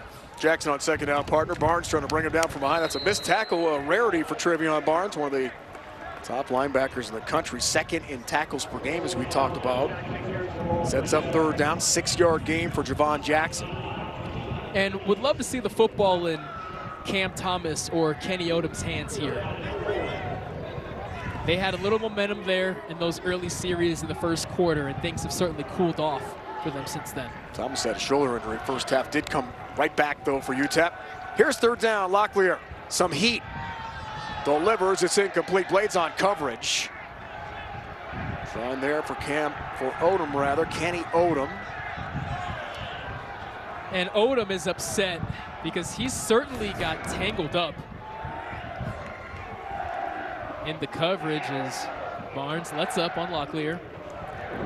But you saw Kenny Odom on the ground. Him and Brian Blades got a little tangled up. No flag was thrown. Right from 44, here comes Buzz Flabiano. Redshirt sophomore from Plano, Texas. Will try to knock this through and extend the Miner lead. Kicking a challenge tonight with a gusty breeze. Doesn't bother Flabiano one bit. And he's got it. 3 more on the board for the home team. Trying to win for the first time in 2024. Sunday, the NFL on CBS features some great matchups, including a battle of two exceptional young QBs. C.J. Stroud and the Texans travel to Lambeau. We'll face Jordan Love and the Packers. We'll get you set for kickoff again at noon Eastern for the NFL Today right here on CBS and streaming on Paramount Plus. 5-1 Texans. C.J. is having a great season, Brock, so far. Definitely a changing of the guard as far as quarterbacking in the NFL is concerned. Don't get me wrong, it's Patrick Mahomes' world. We're all living in it. But the Jordan Loves, the C.J. Strouds, Bo Nix is getting some sloppy wins when he's winning football games. The NFL is in a very fun place right now. Jay Daniels, my God, how can I forget Jay Daniels? What a matchup with Lamar that was. Incredible. It's fantastic. Southern on CBS. 2014 game here. Flabiano knocked one through from 44 yards out. As the Miners try to win for the first time in 357 days. That one goes all the way through. No, Pierre does not attempt to grab that touchback here in FIU with their brand new quarterback, Amari Jones, redshirt sophomore at 6'3", 225. Had a great high school career. We mentioned tremendous athlete, high school state champ in hoops as well. Now it's his game, Brock. It's a lot of responsibility. And the responsibility also pushes forward to center Jaheim Buchanan, who, as a reminder, has screwed up 4 snaps now. The ball has ended up on the ground. They almost had a safety. If they can't get the snap right, they don't have a chance of getting back in this game. Here's first down. Run play. Eric Rivers gets going. Rivers with a pass and a big play there for FIU. To throw that pass directly into this wind. What a grab by Rivers on the sideline. That was a fantastic catch. Josiah Allen, the cornerback, squeezing Rivers to the sideline. He doesn't expect Jones to be able to place the ball so perfectly. Pickup of 30. Ferguson, the man in motion now. Jones, a fantastic pass with some really good touch. Had that TD pass first half that Rivers caught. Run play this time for Keyshawn Owens. Team's leading rusher gets about a yard in the first down run. Owens and Joseph really haven't been able to get going this evening. The run game all year has been a tough one for FIU, but in recent games, they've certainly been trending the right direction, but not so much tonight. Rivers in motion. Here's Jones. On 2nd and 9, he'll scramble to his left. Flag flies. Gonna probably be a hold. Jones with a nice run. Did get to the sticks, did get a first down. Well, let's see about the call on the backfield. Oh, it's going to be left tackle Travis Burke. It's going to be about of egregious of a holding as you're ever going to see, Rhino. Holding, number 77, offense, 10-yard penalty. 2nd down. He can disagree if he wants to, but watch 77. This is about as obvious as it gets. That is something you cannot do, let alone 3 yards away from the official. Tangled there with Jalen Jones. Tangled is a very polite way to put it. The true freshman from Beaumont, Texas. So, big guy at 6'9", 306 out of Hollywood, Florida. Tremendous physical presence. Whistles and flags again here for FIU. They're struggling with some penalties here. Ball start, number 85, offense, 5-yard penalty. That's Ferguson this time, redshirt freshman, Apopka, Florida, outside Orlando. East Carolina transfer. He was a little early and backs up his team 5 yards.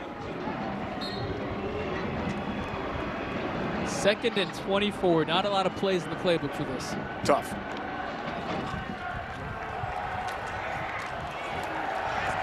Run play gets a couple. That's about it for the QB, Amari Jones. High school, threw for 3,140 yards, 22 touchdowns. Career at Bradford High under Brian Tomlinson. He had 3 in that last run. 19 touchdown passes as a senior. As we talked about, it's been Keywan Jenkins' team. But now he's QB1, got to take over in what really is a must-win for FIU here tonight. Probably looking for a draw, a screen, something simple. You just don't want to turn the ball over here. Pressure for Jones, dumps it off for Joseph. And he's hammered from behind, close to midfield, didn't get that far. Lexington Joseph That's the right call there. Just a little dump off, see what you can get. Let's punt this football, get our defense on the field. No need to be hero, plenty of game left. Gain of 7 on the dump down reception. Montiel punts here to Cam Thomas. He's one of the minor backs who's so dangerous here in El Paso. Wants a fair catch. Got that at about the 17. So UTEP gets it back. Up by 1 score tonight, trying to break a long losing streak. Having some fun here at Sun Bowl. Bill the Burger promo. Got the pickles, got the burger. Okay. Tomato, cheese. Don't forget lettuce. Gotta get the lettuce. Gotta have the roughage, and then the pickles go. Wait, hold on. No! Wow! Ooh. Okay, we need to get whoever is at the bottom there. You see the shoes sticking out. Find them in the blue tent. I know that hurt. That was spectacular. Like 4 feet in the air, it just belly flopped on him. Yeah. They were pretty spectacular too. Early this year became the first ever minor to throw for a touchdown, catch a touchdown pass, run for a touchdown the same game. It was that Southern Utah overtime throw that they lost. Effective here tonight. 1 score lead, trying to break the losing streak with Jackson as featured back. Miners get the ball back here after FIU stumbled on their possession. Javon Jackson stacked up. Maybe got half a yard on the first down run. This UTEP offense, to sum it up, it's simple concepts from complex formations, getting the ball to dynamic athletes. And because of that, you can throw in a Skylar Locklear who hasn't started in the past 2 games. It's business as usual. It's not a lot of thinking. When you add that lightning quick tempo that they go to as well, it does not need to be complicated because all the pressure's on the defense. Good point, partner. Eddie Walls, third. Made that tackle along with Potts a moment ago. Jackson carries again on second down, tries the right side, and drives ahead, gets to about the 23. Sets up third down here. Windy night from El Paso. Jeremy Passmore, Indiana transfer. That's where FIU opened the season this year. It is. Big Ten Conference you know so well. And we're in the game into the second half. It's gain of 5 there a moment ago for Jackson. Things definitely slipped away from them, but by all means, there were a lot of things to take away from that game positively. Miners have been close, just can't close the door. That's been the problem. Jackson tries again. He's about a half a yard short on the third round run to the 28. So fourth down coming up here. Wouldn't be shocked if they need a measurement here. This is about as close as it gets. Chance at all that Scotty Walton, the young head coach of UTEP, goes for it here. Is leaving the offense on the field. Oh, wow. Wow is right. 4th and short from their own 27. FIU trying to stand tall here. Locklear are trying to push from behind. That spot looks good. They got it by about half a yard. And the chains move for UTEP as they roll the dice. And the Jackson carry and move the chains. Gain of 2, first down. Coach Walden playing with fire there. Oh boy, that could have been a disaster. There was contact in the backfield. Javon Jackson was just able to spin out of it and fall forward. Crisis averted. 40 yards for Jackson rushing, 11 carries so far in the game tonight. So first down here for the Miners. Jackson tries again. Then spills ahead for about 3 on the first down run. In the second half against Liberty a week ago, FIU's defense really struggled to stop that run, and UTEP is saying, hey, if we can keep falling forward and get positive yards, we are going to eat up this clock and do our very best to limit your possessions and get out of here with our first win. Jackson, 3-year starter. Austin P, FCS for Scotty Walden. Sideline pass this time from Locklear, trying to hook up with Goodman, cannot. It sets up 3rd and down. Passing conditions, it's not easy as the gusts continue here tonight in El Paso. 3rd and 7 here for the home team. Sitting at 3rd and 7, FIU is going to get an extra defensive back on the field as UTEP gets an extra receiver on the field. Miners 1 for 8, partner. 3rd down try so far tonight. Hope to convert this and stay on the field offensively. 3 receivers to Locklear's left and 2 to his right on 3rd down. Quick pass game. That's stopped way short. Davis is there defensively, putting down Odom, and punt time here for UTEP. Some really good defense. JoJo Evans there as well as shut it down. It's a gain of 2. Great game by both safeties, CJ Christian and right there, JoJo Evans. They have been all over the place, keeping the top on the defense when they can, but man, for lining up 12 yards deep, they sure make a lot of plays near the line of scrimmage. Dean Patterson back to receive the kick here from Jacqueline. Second Conference USA in per punt average. That goes out of bounds, not a great kick. No chance for a return for Patterson. Pretty good field position coming up here for FIU, and Jones, their backup quarterback. Way past the 45. Beautiful line in El Paso, Texas. Timeout, 2014. Miners have a lead. Picks up here in El Paso, 2014 UTEP. Trying to get win number 1 of the year. Part of the Weekdays USA on CBS Sports Network schedule. Everyone chasing Liberty right now, partner undefeated. Kennesaw State trying for its first win of the year coming up. I'll be in Miami for New Mexico State. The Aggies traveling to take on the Panthers. Jack State, we talked about earlier. Watch out for the Fighting Rich Rods. They are on the move. Gamecocks are really good. That is certainly a team that is much better than the current number of wins that they have. You just don't know what version of them is going to show up week to week, but when it's their best version, they're capable of beating anyone. Off a 17-yard punt from Jacqueline. Great field position to begin the drive here for FIU, and that pass play goes absolutely nowhere. And that play just took too long to develop there. Setting up a screen, as Burr seems to have his hand or wrist banged up there. It just took way too long for the football to get out there. You're asking your receiver to hold a block for 3 seconds. That's just asking too much. Loss of 2. That catch there from Nana Burris. Grad student from Burns, South Carolina. Really active in the first half. A lot of targets for him. Second down and long. Try the sweep. This one's going nowhere as well. Fantastic defense from Hopkins, who had the near pick 6 in the first half for UTEP, back from a shoulder injury. Look at the pursuit tackle on the sweep. And look at this speed. Look at him just track him down all the way from behind. Had his interception. We thought his arm dang near fell off there at the end of the second quarter. Guess it's just fine. But 41 gets right back in the mix, causing a 3rd and long, exactly what this Miner defense is looking for. Nowhere to go for Napier there on the jet sweep. So 3rd and 15. No one's featured back next to the backup quarterback, Amari Jones, who's taken over for Jenkins here. On the screen pass. Catch made. Jones has got it, drives forward, gets to the 45-yard line. Still about 6 yards shy, though, of what he needs for the first down. Got some of that back.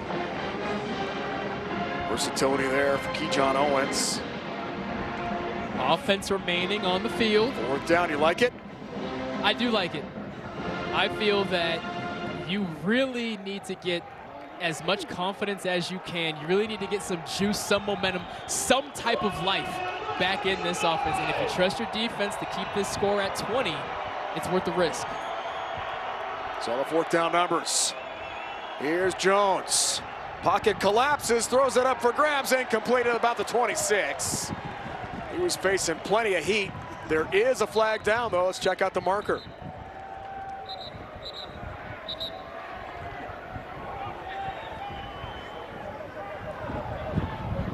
Could be an automatic first down if we have roughing the pass for some kind of personal foul.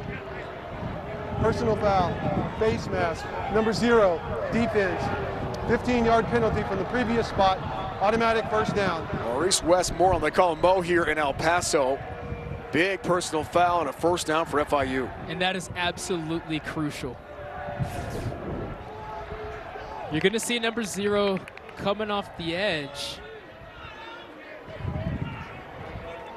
And he has the hands up in the face of left tackle Travis Burke. I would argue Burke started it, but the referee's always going to see the person who responds, not the person who initiates. Big call. Pierre's the man in motion. Jones design QB draw, and this play is blown up again. UTEP's defense been up to the task several times in this game tonight. It's a loss of 1 for Armani Jones. And what you want here is just a 3rd and manageable. UTEP is really softening up their coverage, sitting in a high 2 deep, sometimes 3 deep shell on these 3rd downs. So it has to be manageable. You cannot have a 3rd and long. 3 receivers to Jones left here on 2nd down. The run play that went backwards. That ball's picked off. Intercepted by UTEP. Lance Russell jumps in front of it and has the INT for UTEP. Here comes the turnover celebration. Where's the shovel? There's the shovel. Gotta have the hat, gotta have the shovel, gotta have the pick.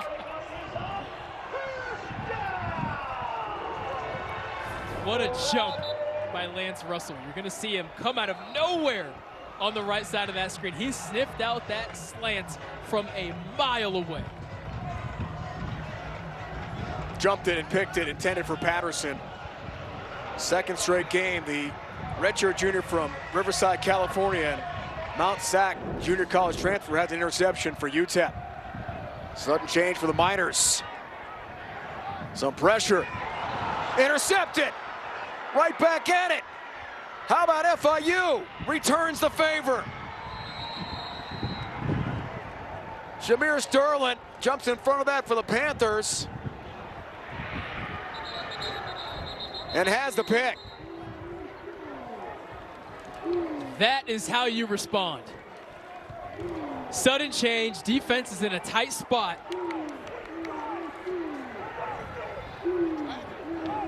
And unfortunately, Skylar Locklear is just looking for something that wasn't there. There's no reason to throw that football, and that's what head coach Scotty Walden, he also calls the offense. That's what he's saying to his young quarterback right there. We have the lead. We have the momentum. If it's not there, throw the ball away or just get back to the line of scrimmage and run out of bounds. Bobby Sala Jr. got the pick.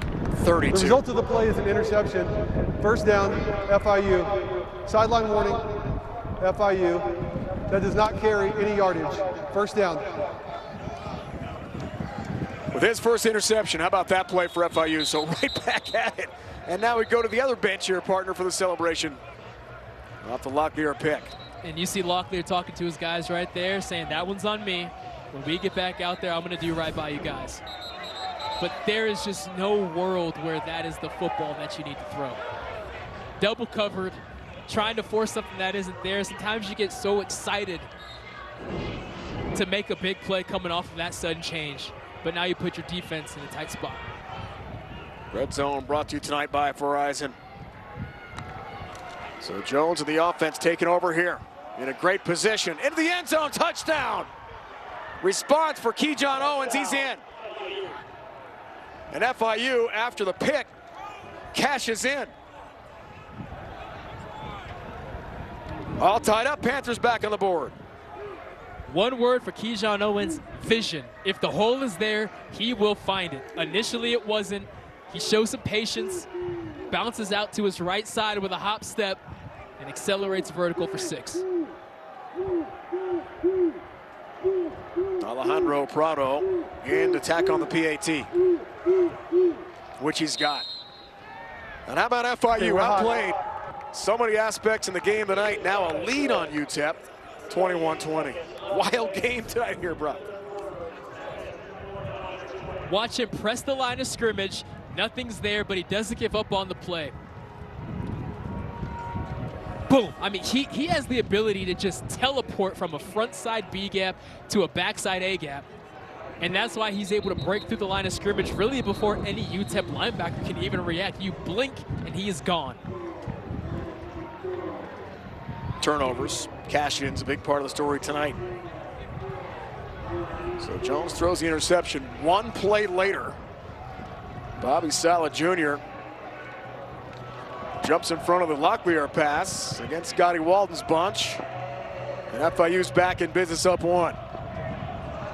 And that's how you flush an interception right there, right? If you're Amari Jones, you're thinking, man, I just let my guys down. Don't worry, defense has your back. Your running back has your back. Now you're up 1, watching your defense to hope they can go out there and do it again. TCU transfer, the burner, Corey Wren. House call last week we talked about against Western Kentucky, the featured return man here for UTEP. Kicking into the wind, meaning he should have an opportunity here to catch this ball in play. That's a good point. First kickoff return for a touchdown for UTEP since Deron Lowe against Louisiana Tech back in 2020. Right on cue, here's Wren. Looks for a lane. Going to be dropped outside the 20. Good kick coverage there by FIU. Ashton Nickelberry on the return. And if you are Skylar Locklear, here's your opportunity. I let you guys down. I tried to force the football into a window that wasn't there. We're going to go out there and get this league back. That was his message to the sideline over these last couple of plays. Now it's time to go out there and do it. Ezell Jolly returns, feature back here for UTEP, now down a point. Just over half a minute to go in the third tonight from El Paso. Jolly breaks one tackle of Potts, keeps on trucking. It's a good play. Solid just had that interception a moment ago, put him down in the final moments of the third. It's going to be fun to watch Ezell Jolly over the years. A slender frame, just standing at 175, but as a freshman, he'll keep packing on those pounds. But as far as the remainder of the game is concerned, they're going to need a little something from 22. 6 carries, 30 yards for him so far. And Scotty Walden puts up 4 fingers there. That means the fourth quarter's on the way.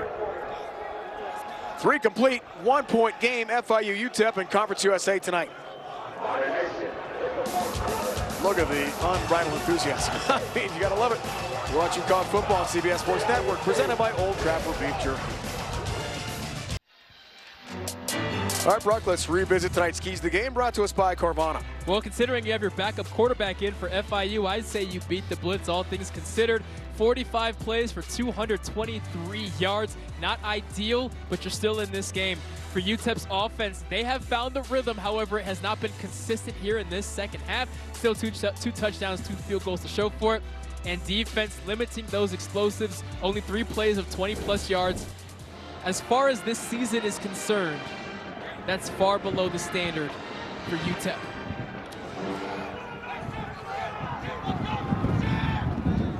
Locklear takes over for an injured Cade McConnell here tonight.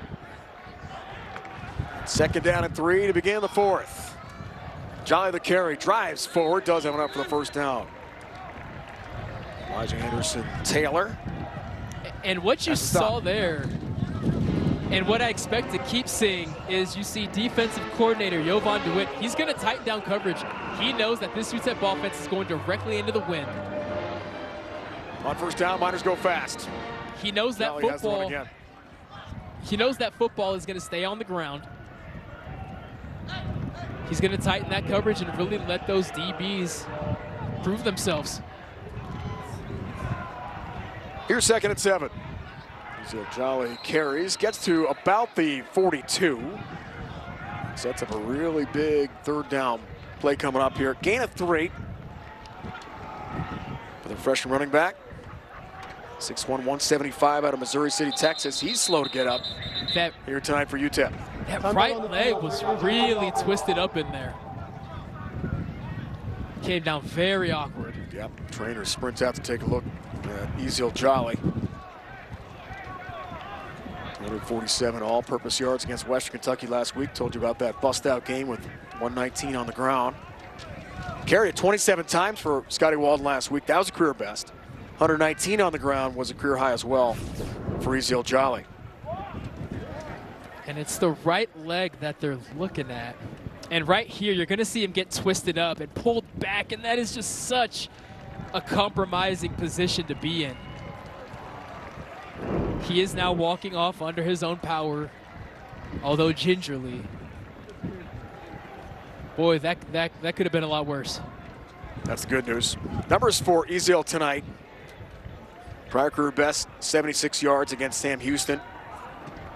They lost this year for the Miners. Every one of their games, they've been close at times, right in it, including last week in Bowling Green against Western. Unable to cross the finish line. Is tonight the night, Brock, is a question for UTEP. They got 14 minutes to prove it. We're about to find out, aren't we? 3rd down and 4 here. 3rd down number is not great for either side. Only one successful conversion for the home team so far. Jackson in the game with Jolly out. Here's Jackson. Motors through traffic, spins ahead, 1st down and then some. Finally brought down by JoJo Evans, the safety of FIU. Big 1st down run for the Miners.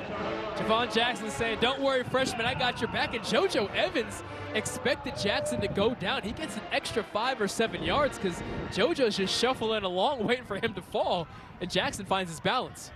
Former Austin Peay star picks up 16. Locklear on the fake. There's the pass. Owens got it. Trucking tacklers again. Finally, Evans brings him down. That wasn't easy. It's Thomas who has the catch. There for UTEP. Gain of 20 for the Miners on the move here. Cam Thomas, big play. Jackson breaks a tackle again. Hurdling through tacklers one more time. Potts finally has to stop defensively for FIU, but UTEP's going fast here thanks to Javon Jackson. The Miner offense on the move. When momentum is on your side, you dial up that no huddle. You get on the ball as quickly as you can. It's 1st down. Locklear, the play fake, looking for the rushing touchdown. Dropped inside the 5. And hit there by Salo, who had that earlier interception for FIU. Locklear saying, Coach, give me the play, come on.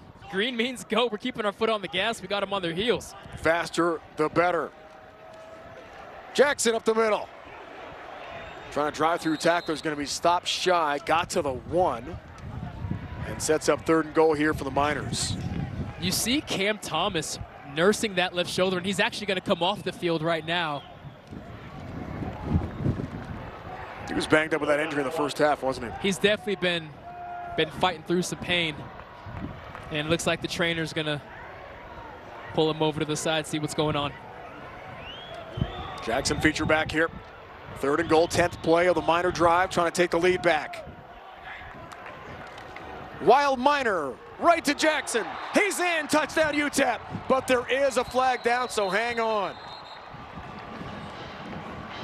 Let's check out the marker. Every single official on the field threw their flag. Not an illegal shift. Illegal substitution, deep ends. More than 11 players on the field. Penalty is declined. Result of the play, touchdown. It's a touchdown for UTEP, 12 on the field.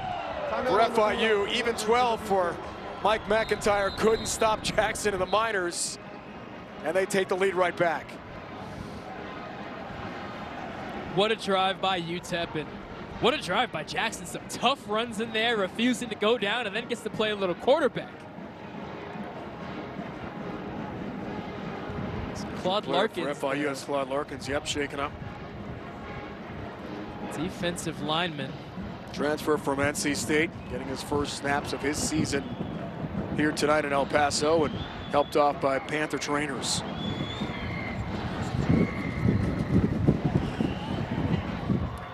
The game shifts again. So you're up 5 points.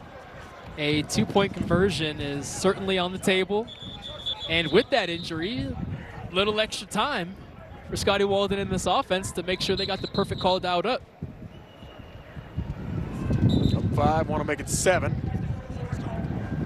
So Locklear, the offense, will go for 2 here. First 2-point attempt of the season for UTEP. Cam Thomas back in the game. That's good news for the Miners.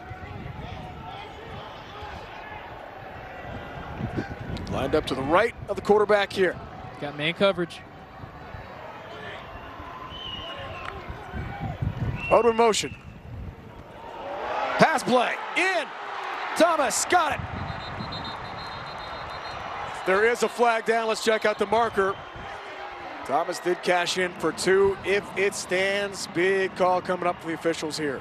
The marker is right where the pitch happened and where a big block happened.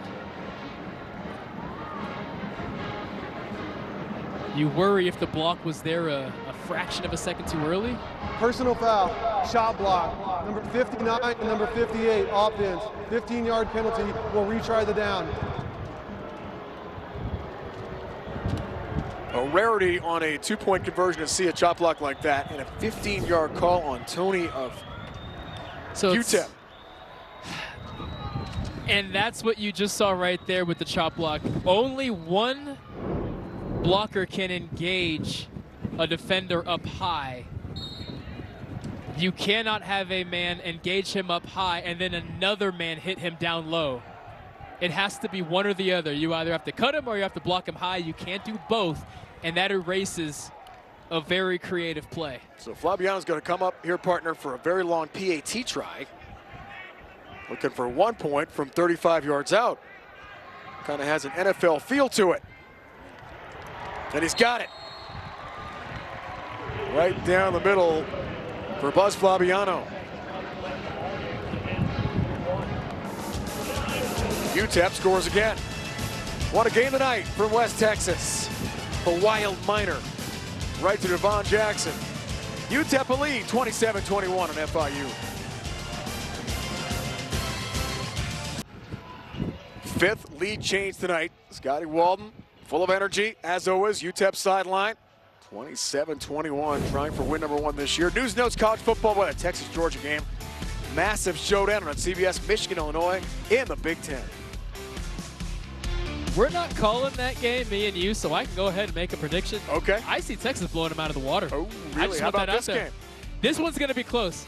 Michigan playing a little bit of quarterback roulette. Jack Tuttle seems to be the starting quarterback now. It's the third one that Michigan has used this year. Illinois got the win, but what a strange game against Purdue last Saturday. Flabiano off that long PAT. Bench jumping as always on special teams. Kicks to Nopierre and Fournay. Fair catch made by Sequan Nopierre. 13th in the FBS kickoff return average. 25.4 entering play here for FIU tonight. Senior from Fort Lauderdale. All right, offense up and down certainly. Jenkins left the game. The long interception return by middle linebacker Dorian Hopkins of UTEP. Let's see what the offense with Jones has in mind here, partner. I tell you what, if they can get some man coverage consistently, don't be shocked if they take a shot to Eric Rivers. Wind at their back again, and Eric Rivers has made his due downfield. Circles behind Jones in motion. First down play, it's Owens. Navigates ahead for about a yard on the first down run. And the key here is keeping your young quarterback calm.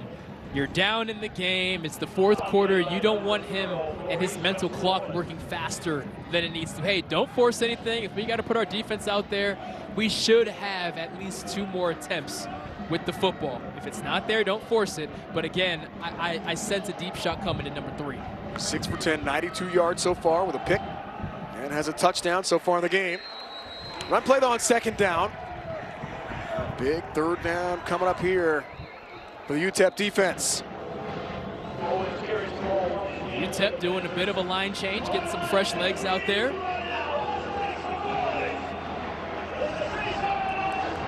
Owens the last run. Joseph replaces him for a big third down play. 3rd and 7. Numbers so far for FIU a disaster on third down conversions. Jones and company would love to make it happen here. The sprint left for the right-handed quarterback facing some heat. Gets that pass off. It's incomplete. Sideline run try for Patterson. Good coverage by Josiah Allen. The second sack of the season for him against Western Kentucky last week. Jenkins, we're not sure if he's available. Doesn't have the helmet. Jones very slow to get up. Partner holding the rib cage. One, I don't like rolling out to your left with a righty quarterback, and you're going to see those ribs. Not necessarily the ribs, more so just the whole chest and stomach area, kind of dead weight falling right there on the ground. But, Rhino, I have to say, I truly wonder if that play, of course, drawn up for Kewan Jenkins, you see him right there, he's a lefty. So those plays are always going to roll out to the left. I truly wonder if Amari Jones as the righty, if they just forgot to flip the play. You never want your righty quarterback rolling out to the left in That's a why I said situation that like live. that. I was wondering. No, Good that's question. That's just not a situation you want him in. And Cam Thomas receives the punt here from Montiel. Tells his teammates to get away from the football. Takes a good Panther roll, though, inside the 30. UTEP gets it back. Timeout on the field. Up on Coach Mack's Panthers in El Paso tonight. Tonight's player of the game brought to you by Old Trapper Beef Jerky. Big night for Javon Jackson of UTEP. 1 touchdown run on the Wild Miner and the 22-yard touchdown catch as well. He may not have taken the lion's share of the carries tonight, but I tell you what, the captain did what captains do. The freshman Ezel Jolly goes out with an injury, and Javon Jackson is catching touchdowns, and he's running touchdowns, he's playing quarterback, he's doing everything. Austin Peay transfer, came with Coach Walden from an FCS program. Was a second-team FCS All-American the last couple years. Bringing his game up to the FBS this year. Carries on first down. And got a couple on the first down run. UTEP will likely play this series smart. Eating up clock is the most pivotal thing here. If you give the ball back to FIU without scoring points, you want the least amount of time left available. 2nd and 8, Locklear. Real pass this time. On the far side. It's brought in there by Goodwin. The captain we talked about at Austin Peay, Trey Goodman's got the catch. Wisely stays in bounds as well. 5th grab of the night for him. Gain of 5, sets up 3rd down. FIU a chance though to get off the field. Jackson drives through tacklers and moves the chains. Does get the first down just enough. Past the 37 to about the 38-yard line for Javon Jackson. Just some tough runs for number 4. It's a big first down. He may not be the guy who's going to break out for a 80-yard run, pulling away from cornerbacks and safeties, but you talk about some tough yardage to keep that clock moving, dragging white jerseys forward. He's your man. Stays in as the feature back on the mesh play. Jackson again. Takes on tacklers in the 2nd level. Sala had that interception earlier tonight. Has the stop. Going with Weaver. Bobby Sala, first significant action of the season, comes up with a huge pick tonight for FIU. Safeties coach Nate Tay for FIU has to be proud. Sala to Christian to Evans, his safeties are doing a heck of a job tonight. Here's 2nd down. Jackson runs left, navigates, and maybe gets back to the line of scrimmage. That's another big 3rd down for the FIU defense. Lots of football left to be played here tonight in El Paso. 5'8", 205. He is built for moments like this. Javon Jackson can just carry the weight of this offense on his shoulders, and wouldn't be shocked if they dial up something for him again here. Redshirt junior, Decatur, Alabama.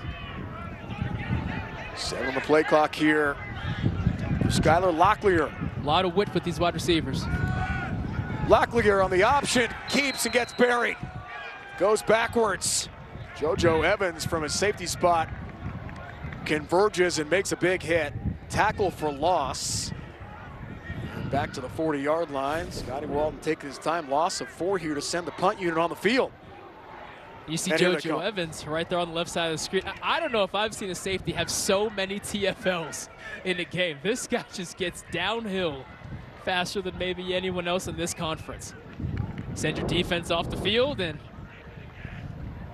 as defensive coordinator Jovan DeWitt looks down proudly. Jacqueline rugby-style punt. Dean Patterson to receive here for FIU. Wants the fair catch. Makes that at about the 18. So the Panthers get it back. 1-score game. Great finish coming up from El Paso, Texas on CBS Sports Network tonight.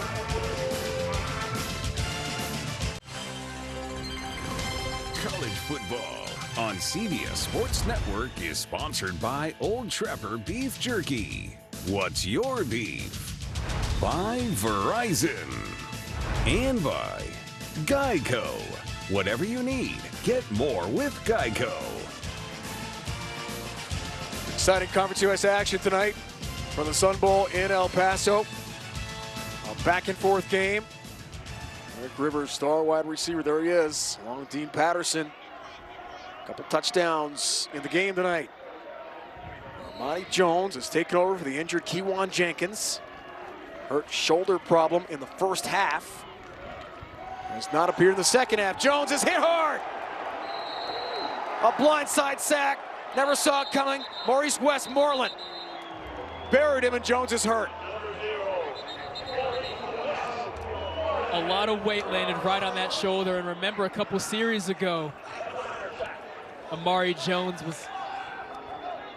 was tender with that shoulder, and now you have 250-pound Maurice Westmoreland landing on that shoulder yet again. You're going to see number 0 just blow right through the line of scrimmage. Nobody even touches him, and you see how awkward it is when all that weight lands perpendicular. And immediately Amari Jones reacts. He is in a lot of pain. Maurice Westmoreland, back-to-back games now. Rhino with a sack. Loss of 5 on the play. The next quarterback in line, Hayden Carlson. Began the night QB3, not expecting at all to warm up in a situation like this in the fourth quarter with a game on the line. And Jones still being attended to, has got to leave the field for at least one play. It could be a lot longer here tonight in El Paso. He's certainly feeling it. You saw him gesture toward that shoulder. You see the trainer trying to get up in there and feel around. The tricky thing with shoulders too is a lot of times it's not until you take off the pads that the trainers can really get in there and diagnose, which could elongate if Amari Jones can even, how much time it will take for Amari Jones to get back in this game. But right now, I don't know if that's on the table. Carlson, 6'3", 203 from Lutz, Florida. Redshirt junior, so action 3 games as a backup quarterback to Jenkins last year. 7 of 12, 120 yards passing. 60 yards, all 3 passes at Mexico State last October. So Jenkins hurt shoulder first half. Tracked down Dorian Hopkins after that pick. His left shoulder still hurts. Still hurts. His shoulder still hurts. And now but Jones has his shoulder injury on the other side.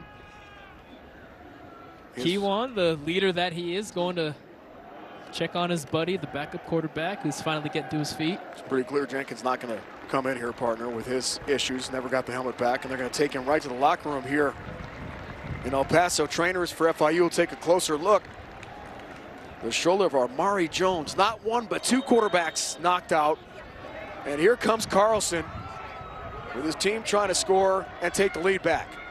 And this UTEP defense and coordinator J.J. Clark says this is an ideal situation. Our offense goes out there and, yeah, they don't move the ball a ton, but they knock off 4 minutes. Now the 3rd string quarterback is in the game, and we're up 6. 2nd and 15 off the huge sack a moment ago from Maurice Westmoreland. So Carlson facing some heat with a blitz, does deliver a nice pass and a completion for FIU. Driving ahead was Burris with a reception. I tell you one thing, this FIU O-line needs to clean some things up, because Carlson just took a blindside shot straight to the back, and just like the play before, Amari Jones gets smoked by an untouched defensive end. That's 2 plays in a row. A pass rusher has come untouched and smoked your quarterback. Burris gain of 16, big play. Carlson did take a shot on the blitz. They'll go there to Demps, and it goes absolutely nowhere. UTEP saw that coming. Big hit.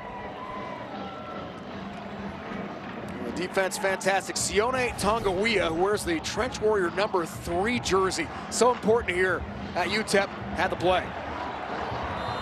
That Trench Warrior number is the first defensive lineman who gets to wear a single digit.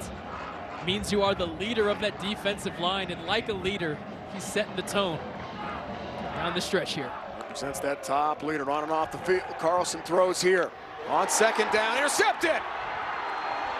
Picked by UTEP, they've got it right back. Amir Boyd Matthews has another turnover for the Miners. Time to go celebrate. Where's that hat? Where's that shovel? Where's that shovel, baby? Hat first, of course. Where is it? Where is it? Everybody goes. Not just the player has to pick. It's the whole, even guys who are hurt. Yeah, everyone. Over there. Party on the bench as they scramble to find that shovel. I don't know where it went. So Jones, Jenkins, now Carlson, each partner have thrown a pick. That's 3. Now on a short field, UTEP right back in business here. And you're going to see 14 just jump this route from underneath, and then he slides and says, I'm just going to get to the sideline safely. Carlson trying to make something happen, but the ball just wasn't where it needed to be. Jackson gets the carry on first down. He's run for 87 yards before that carry that will yield about 3 Miner yards. And similar to the drive before this one, UTEP was able to run 4 minutes off the clock, really by keeping the ball on the ground. Look at that defensive performance. 3 forced turnovers. Again, complimentary football, something that the Miners have not been able to do all year long, but they are 4 minutes and 30 seconds away from it leading to their first victory of the season. Oh, hurry now. We're not going to snap the ball every 12 seconds in this situation. Use a lot of clock. 4:20 and counting. Panthers do have 3 timeouts plus the 2-minute timeout as well. Mesh play, Jackson again makes a cut. Javon Jackson, big run, first down for the Miners, getting close to 100 yards in the game tonight. Passmore has to stop defensively for FIU. First down, UTEP. You hear the phrase often, a running back who gets stronger as the game goes on. This is a perfect example of that. Again, 5'8", 205. He is just a bowling ball, and this FIU tackling is kind of getting weaker and weaker as the game goes on, because you are just sick of hitting 205 pounds running right at you. Ezo Jolly, 6'1". They were hitting him before he had to exit the game. 22 carries, partner, 99 yards, trying to go over 100 right here, which he'll do. Past the century mark. Stumbles ahead through traffic for a couple yards. Hayden Carlson is now the top quarterback with not 1 but 2 FIU QBs knocked out with shoulder injuries tonight. Stats for Jackson over 100. Running the football is something that UTEP has not been able to do all year long, and better late than never, as they say. And FIU, I'm assuming that the timeouts are going to come here soon, because my God, there's already been 3 minutes run off the clock. Second down for the Miners. Steady dive to Jackson. Makes a nice cut. Trucks ahead for a couple. Most importantly, stays between the sidelines. Keeps the clock rolling here. Finally a timeout. Okay. Gain of 2 for Juwan Jackson. And a timeout called by Mike McIntyre and FIU. Still got a couple left, plus the 2-minute timeout. Backs against the wall for FIU, and while anything can happen in these final 2.5 minutes, you have to go back to that Monmouth loss from a few weeks ago. They lose by 3 points to an FCS team. And we talked to coaches, said the biggest takeaway was you have to beat teams. He said, I'm not going to say we took them lightly, but I'm going to say we showed up and kind of just expected to win the game. And here you come into a UTEP team that has not won a game, and you would hate to have not learned that lesson from Monmouth. You have to beat every single opponent, let alone a conference opponent. Throw that record out. This will be a really tough loss for the Panthers. 4-6 before the game tonight to get to 6 wins to be bowl eligible. On the flip side of things, everyone in this stadium is standing because they love their Miners and they want to see them get their first win. Play fake to Jackson. Locklear in some trouble. Throws on the move. It's incomplete.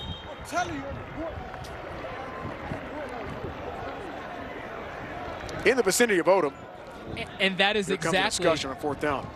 That's exactly what coach is telling him. He had Odom early. And if I could read lips, if I could be down there on that sideline, he is saying when he is open, throw that football. Don't wait for him to get more open. Trust that Odom is going to get that ball. He had him. He just hesitated. Really big kick here for Flabiano. Try to make this a 9-point game, 2-score game. This from 39. windy night in El Paso. And he's got it just inside the right upright and good. And we mean barely. +3 on the board with 2:30 to go. A huge field goal to make it a 2-score game. Fans who are brave in the windy, chilly conditions tonight here at the Sun Bowl are getting ready to celebrate. I know we've been harping on it all night long, but again, it needs to be brought up how windy it is. And how, I mean, look at that ball start to get pushed. You see how windy it is? Great aim by Flaviano there, aiming way to the left, knowing that ball is going to get pushed. And now you're sitting here in a 2-possession game and a defense that has not let anything up really in this fourth quarter. Against a third-string quarterback in Hayden Carlson. Jones has not come back out of the locker room. Jenkins clearly is not available. So it's going to be Carlson to try for a quick score, an onside kick to get the ball back for FIU. Desperation time for the Panthers. And Flaviano has come through tonight. Again, bears mentioning kicking into that win that he just made the field goal through. I mentioned that because this UTEP kickoff coverage has had their moments where they've made some head-scratching coverage decisions, guys getting out of their lanes. So with a third-string quarterback, maybe your best opportunity to get a huge chunk of yards is this kickoff return.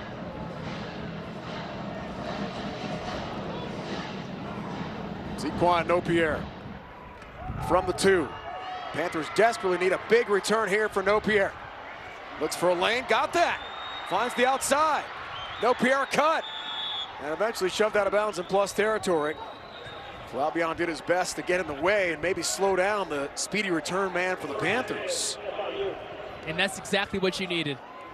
Nopierre has been so close to returning a kick this year. There's been 2 or 3 times where he's just one man away. And similar situation here, but the most important thing is he sets up his third-string quarterback. Played running back in high school, which explains his vision. Pressing up, then you get outside. That's a mistake that a lot of returners make. They want to go outside right away. No, no, no. You press vertically, make all of those kickoff lanes condense, then you pop outside. 55-yard return. Inside the 45 to the 43. Here's Carlson on first down. Third-string FIU quarterback. Dumps that off. Joseph's got the catch, and he's hit right away. Nothing doing. There for Lexington Joseph. This might take us down to the 2-minute timeout of the fourth quarter. Did you get the playoff? No, whistles first. Right down exactly at 2 minutes on that snap. Quite honestly, it's probably for the best. They were rushing, they were frantic, third-string quarterbacks in there. You don't need him frantic. Get to the sideline, get the call in, make sure he's comfortable. 2-minute timeout in El Paso. UTEP trying to win for the first time in 357 days. You're watching college football on CBS Sports Network, presented by Old Trapper Beef Jerky.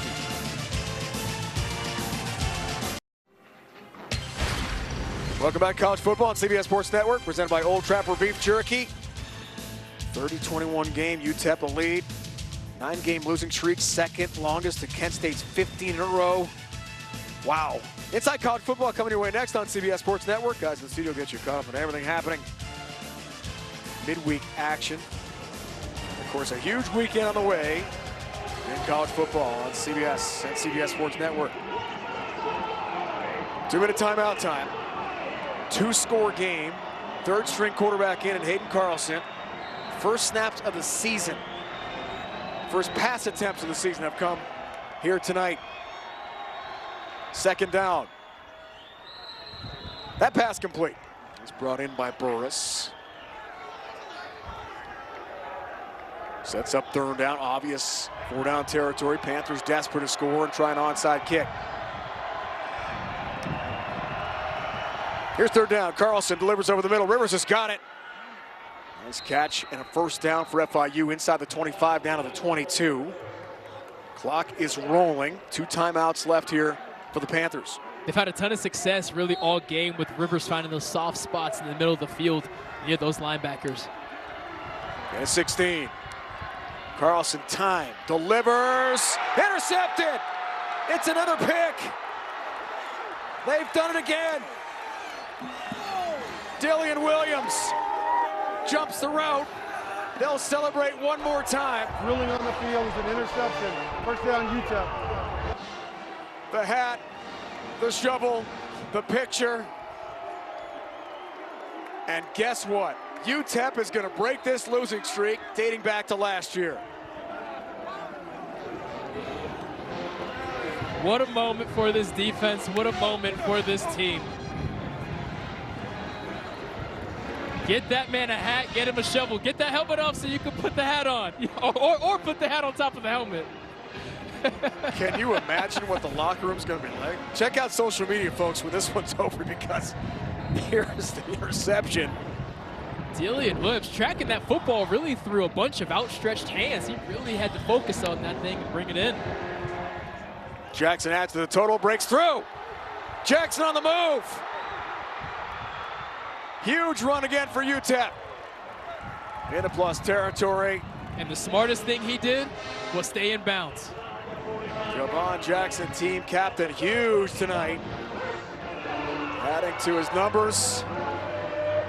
McIntyre's taking off the headset, realizes after 42 yards from Jackson, this one is over. And here's Williams again, tracking that football. It is tough to lock in on that football when there's a receiver diving right in front of you. And Hayden Carlson, this would just be a chapter in what I hope is a very successful story. Thrown in the fire, tough conditions, down a possession. Just wasn't able to make the magic work tonight. JoJo Evans the tackle on Jackson, carries for 3 more, up to 148 rushing yards. And a touchdown of the game tonight. Touchdown reception as well. He's had a huge game for UTEP. Ticking toward Scotty Walden's first career win in the FBS. It is time to celebrate.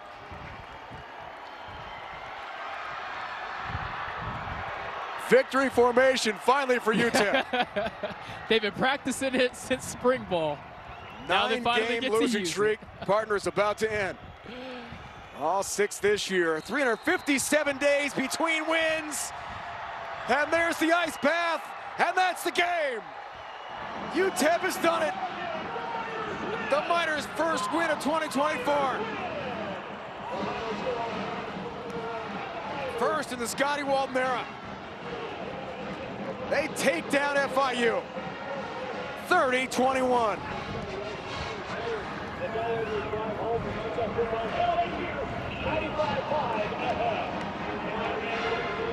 It's a long walk for Coach McIntyre, who under his regime just has not been able to win games on the road, and nobody wanted to be the first win for UTEP. It was going to be somebody. Coach Walden was going to figure it out, but you don't want it to be you. Last win October 25th, 2023 against Sam Houston. 357 days ago. They won that one on the road in Huntsville, 37-34. Updated standings, yes, UTEP put one in the win column for the Miners. And a very tough loss for FIU in year 3 for Mike McIntyre, trying to make a bowl this season. That just got pretty difficult. Partner, in the first 6 games, UTEP had led a total of 16 minutes, 45 seconds in the second half. Tonight, 26 minutes, and look at the celebration for the most energetic coach in college football. If you thought that energy was going to dial down, he will have no voice tomorrow morning. I can promise you that. As they pick him up, soaking wet after the ice bath, beating the chest. Look at him go. Step 1 in building a program, it's getting that first win. That ever elusive first win, but it bears mentioning they never doubted that it was going to come. They remained confident. They were winless, but you would have thought they were undefeated with the energy they brought day in and day out. Picks up.